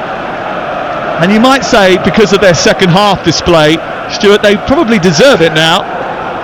Well, they've certainly been strong in this second half. It's almost, well, they've thrown every attacking player they've got on the roster at the moment and said, we'll see how we go. And it's stretched Newcastle, but they've dealt with it so far. Yeah, they have. And Barnes now trying to escape at the other end, sends Willock away. Willock being chased by Bissouma. He was brought down by Bissouma, but they play on because they've got the advantage. Willock has it, sends it back to Longstaff towards Guimaraes, and it's given away to Reguilon. Just wonder whether or not Willock there would have been better served staying down and drawing the yellow card and punctuating the play, because now Tottenham at the other end are coming forward, and the cross from Brennan Johnson is spooned away by Livramento. It was aimed towards Solanke. It's come back out to this near side, collected by Kulusevski. Pedro Porro picks it up, goes back out to the right. Kulusevski again, his left-footed ball into Solanke with the header, just over the top, tipped over by Dubravka, was it? No, goal kick, says the referee. Well, you and I both thought he got a good touch on that, to be honest with you. He got across his man brilliantly there. Solanke flicked it over. Well, did he? Your guess is as good as mine. I thought there was a little fingertip there. What I would say there with the Willock situation, the advantage was definitely in giving Newcastle a free kick. There's no doubt about that. If you're the referee, you give advantage. Sometimes the advantage is the free kick. Willock should have stayed down, I think. And that should have been a yellow card really for Bissouma when the game stopped as well. Ball sent long. Hesitancy amongst the Spurs defence allows Newcastle just to wrestle it in the middle of the park. Bruno Guimaraes, Willock, and now Barnes in behind the defence into the area. He can finish it here. Right-footed shot is saved by Austin and pushed behind and away for a corner kick to Newcastle. Big chance for Barnes to finish the whole thing off. Yeah, it was. His first touch just wasn't good enough to get it out of his feet. It kept it under his body. That gave Porro the opportunity to get some body contact on him, and Austin made a smart save at the near post. 2-1. Austin keeps his team in the game. and keeps the game alive with 5 minutes of added time still to play on TalkSport. Newcastle in front. Can they win in London for the first time this season? This has got to be a short one, surely. It's in towards the near post by Lewis Hall. The header down by Byrne, blocked by the defence, comes back to Willock, edge of the area. His right-footed shot takes a cannon and goes into the sky. It's not dealt with and it's going to spin behind and it's away for a corner. Well, to be fair, I was astounded that Hall put the ball in the box there. They've got another opportunity on the right-hand side. Looking at the clock, 4.5 minutes left. It's all set up for a short corner, you would suspect, to run the clock down. 100 minutes of football before they play against Arsenal on Tuesday night. It's probably not what they needed, but if they get all 3 points here and win a 6th game in a row, they will be delighted. Here is Joel Linton holding the ball in the corner and then rolling it down towards the byline, then turning it back to Bruno Guimaraes, who moves in towards the edge of the box, tries to feed it through to Willock, doesn't work, too heavy with his touch, he's giving it away. It's a goal kick away to our left. I've got to say, when it's at this stage of the game, you take a short corner to try and run the clock down, you seem to give it back to the opposition quicker than if you just flicked it out for a throw-in. It's probably best if you just play, isn't it, really? Indeed. They don't seem to be capable of holding on to it, either of these two teams. Newcastle's certainly the more controlled of the two, it must be said, but that even has deserted them on a couple of occasions towards the end of the match as tired limbs start to feel the effects of what has been 96 minutes and 41 seconds so far of football in the Premier League. Newcastle lead by 2-1. 2 minutes and a few seconds to go as the ball goes into Solanke with a header straight at the goalkeeper. I tell you what, yet another wonderful cross. That's 4 he's put in the box. One's got a goal from it, Porro. That was an outstanding cross again. I'll tell you what, he's whipped some great balls into the box. Well, the pressure is going to build on Postecoglou, not because of the performance, but because of the run of results. Yes, they've had injuries. Yes, they've had issues with their backline. Yes, they had to make a substitution at half-time and took off Dragoshin, either by choice or because it was forced upon them. And they played four full-backs across the backline in the second half, really. They've played a rookie goalkeeper today. But this is a string of results that has been dating back to the early part of November, especially at home, where they haven't been able to win matches on their own turf in the Premier League. They won one in the Carabao Cup quarter-final, but even that wasn't without incident and scare. And they've given the ball away here, and Bruno Guimaraes is just trying to lead Newcastle away from danger. Tonali's going to pick up the pieces. When initially he had lost it, Bruno Guimaraes, there's a foul by Reguilon on Tonali, who just shows a bit of frustration by screaming in the ear of Tonali. Gets a yellow card, Reguilon, as a result of that. And it's going to be a free kick to Newcastle with now just over 2 minutes to go. Yeah, Reguilon, probably the challenge, poor challenge, just caught him with his studs, and it was exactly what Tonali wanted, just to break the play up now. This might be enough to get Newcastle over the line. Earlier this season, back on September the 1st, Newcastle beat Tottenham 2-1 at St James's Park with Harvey Barnes and Alexander Isak scoring either side of a Dan Burn own goal. Newcastle on the verge of completing a home and away double over Tottenham for the second time in 3 seasons. One or two would have shone in front of the England manager today as well. Gordon, Murphy in particular. We would have liked the look of Archie Gray going forward. Dominic Solanke scoring his goal. Here is Bruno Guimaraes out on the far side, playing it against Son, who actually has made very little impact since coming off the bench today. And it goes out for a throw into Newcastle in the 99th, now 100th minute of the contest here at the Tottenham Hotspur Stadium. It's a crucial 3 points for Newcastle United, who can't stop winning right now. And they're going to go up level on points with Chelsea. They'll still be in 5th, but they'll be 4 points clear of Manchester City, who are sitting 6th. Tottenham will have 24 points. If Brentford get as much as a point today, or if Manchester United win this weekend, or West Ham do, they'll be down as low as 14th in the Premier League, quite possibly. Here is Kulusevski into Solanke, tries to turn it round the corner, should have returned it to Johnson. Instead it goes straight through to Dubravka, and now we've just got whatever the referee has deemed needs to be added on at the end of the 10 minutes that he's already added on. Eddie Howe comes out to his technical area. He's desperate to get Newcastle over the line here. Tottenham struggling so desperately to put results on the board. It'll be 1 win in 8 Premier League matches now for Ange Postecoglou as Brandon Austin comes out of his goal. He misfields a high up and under, and then Basuma has to come and deal with it. Back it comes. Was there a push there by Lloyd Kelly? Crikey, that's a bit soft. Free kick for Tottenham. One last play. Ball forward by Maddison. Up to Son. Away by Joel Linton helping out his defence. Picked up by Tonali. That extra man in midfield has made a difference for Newcastle in the closing stages here. Out to Tonali it goes. He wants to run the clock down. He plays it against Reguilon and wins the throw. It's the Newcastle fans you can hear. A load of Tottenham fans have left and they're streaming out the exits now.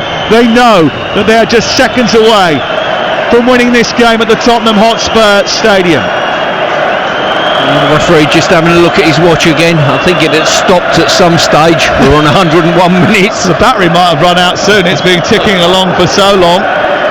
101 minutes and 20 seconds are played at the Tottenham Hotspur Stadium. We'll get to Adrian and the gang as soon as this game finishes here. But we are significantly delayed because of the added time. The ball is in the corner. Willock still fighting for it for Newcastle, desperate to get over the line. They lead 2-1. Guimaraes puts pressure on Basuma. They've got to get up the pitch, Tottenham. Another glance of the watch. 101 minutes and 41 seconds. It's up to Maddison, but away by Livramento, who's been brilliant this afternoon. Tonali takes it away from Solanke, then tries to run it out of town.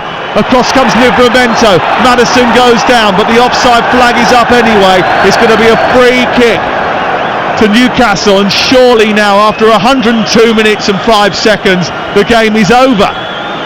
It hasn't been that delayed. The referee looks across again. Well, we've certainly got our money's worth today, Sam. There's no doubt about that. Yep. Unfortunately, those who pay the most money and have parted with a bit more cash than you and I here today have decided that they've seen enough and have gone. Maybe they'll get a refund. I doubt it. Have you met Daniel Levy? Newcastle lead by 2-1, and it's those voices, those that have made the treacherous journey down the icy motorway network for a trip to London, that are going home from the capital with 3 points for the first time this season. In the middle of the big freeze, there's no stopping Newcastle United's hot streak as Tottenham Hotspur struggle to come out of their winter hibernation. 2024 ended in a blaze of Newcastle victories, and 2025 has started in the same way. It's the start of a huge week for this football club. Newcastle United have recorded 6 straight wins. Eddie Howe and Newcastle go level on points with Chelsea, and Tottenham struggle to shake off their winter blues. Tottenham 1, Newcastle 2. Thank you very much, Sam Matterface. Yeah, Newcastle coming from behind to beat Spurs in that game, and 111 minutes played in this match. I'm still not sure where those 10 minutes came from, but there we are. It is a victory for Newcastle United. It's their 5th Premier League away win in the league. For Tottenham, it's a 5th Premier League home defeat. Chastening times for Tottenham Hotspur then, when you look at the run that they're on. 1 win in their last 8, despite putting on that fight back in the second half when they went all out attack. Newcastle really on their knees in some moments, but it is the away side, it is the Geordies who take all 3 points. Handshakes and hugs all over the pitch at the moment. Newcastle heading over to the 3,000 strong away supporters to give their thanks for that treacherous journey that they made from the north. As Sam rightly mentioned, Spurs are heading towards some of the fans, but this stadium has emptied out very quickly indeed. Apparently Thomas Tuchel was one of those who left early, and the stadium is well, not even half full at the moment. It's only the Newcastle voices we can hear right now. Stuart Pearce, for all the fight back, for all the attacking play in that second half and all the chances, it just was not enough for Tottenham Hotspur. They've got their injuries, but even the big players they had on the pitch, 13 shots, 4 of them on target. It's just not good enough, is it? Well, it's certainly not good enough to get anything out the game today. I think their second half performance was certainly very valiant, but it was almost a Hail Mary chance at the end of the game. Throw your attacking minded players on and see where it takes you. And to be fair, they got on the front foot, they pushed Newcastle, but Newcastle's first half performance collectively was probably good enough to get them over the line, and they were probably the better side over 90 minutes, but there wasn't much to choose between the teams over those 90 minutes. And especially coming up to the end of that, we just saw a fan holding up an Alexander Isak scarf there. What a game, and what a performance he's had in recent weeks in the Premier League. He's scored in each of his last 7 Premier League appearances. He's now the 3rd Newcastle player to score that many goals across 7 appearances, and Spurs are now his favoured opponent. He's scored more career goals against Tottenham, that's 6, than any other side. How impressed were you with him? Listen, he was always a threat. I don't like him when he comes outside the penalty box or goes wide to receive. I think and this is a critical statement that probably doesn't deserve. He can be a little bit scruffy with his hold-up play. Get him between the goalposts and he is absolutely electric. And as I say, he was there when it come off and drag us in. He was there to poke it over the line to get his goal today, and he was a real threat. He gallops well into the channels. He works tirelessly for the team as well, and a fit Isak leading the line gives Newcastle every opportunity of chasing down a Champions League place. Yeah, absolutely. Anthony Gordon as well with a really good performance today, and of course the equalising goal. Let's go to our man of the match then, shall we? Let's pick that one, Stuart, with Enterprise Rent-A-Car. Man of the match on TalkSport with Enterprise Rent-A-Car. Whatever the mission, home or away, Enterprise helps over 120,000 people every day. Go on then, Stuart. This is quite a difficult one because I thought there was a couple of decent players in the Tottenham ranks. I thought Solanke played quite well for them, Kulusevski played quite well for them. I've got to go for a Newcastle player, and I think in their ranks they probably have 4 or 5 that had good performances, but I'm going for Livramento. I think he dealt with Werner very comfortably and saw him off. When Son come on, he dealt with him reasonably well, so I'm going to have to go with him. Okay, that was our man of the match then from today's game with Enterprise Rent-A-Car. Man of the match on TalkSport with Enterprise Rent-A-Car. Enterprise has vans of all shapes and sizes, so if you've got a plan, we've got a van. Yeah, chastening times for Tottenham Hotspur then. A huge week for both of these sides. Of course, they're in a Carabao Cup semi-final action live on TalkSport next week, and FA Cup action as well at the weekend. It just does not stop, does it, for either of them? Another defeat then, 1 win in 8 then for Tottenham Hotspur, so it's not looking good for Newcastle though. 5 Premier League wins in a row with an aggregate scoreline of 15 goals to 1. It's all looking up for the Geordies, isn't it? Let's get the full-time scores over elsewhere then on TalkSport 2 in the Championship. If you were listening, it finished Blackburn 0, Burnley 1. Elsewhere, Swansea City 1, West Brom 1. The points were shared between Stoke and Plymouth as well. They played out a goalless draw. In League 1, it was Burton Albion 0, Northampton Town 1, Cambridge 0, Bristol Rovers 1, and in League 2, Notts County 2, Swindon Town 0 was the score at half-time, and that's how it ended. And in the 1 p.m. kickoff in the 4th tier, it is currently Bradford City 3, Grimsby Town 1. So Newcastle United win the 6th match in a row in all competitions. Alexander Isak makes it 12 goals in 12 in the league, and they go level on points with 4th place Chelsea with a couple of hours, I should say, at least. Spurs have now lost 10 of their 20 Premier League matches this season. It's astounding, isn't it?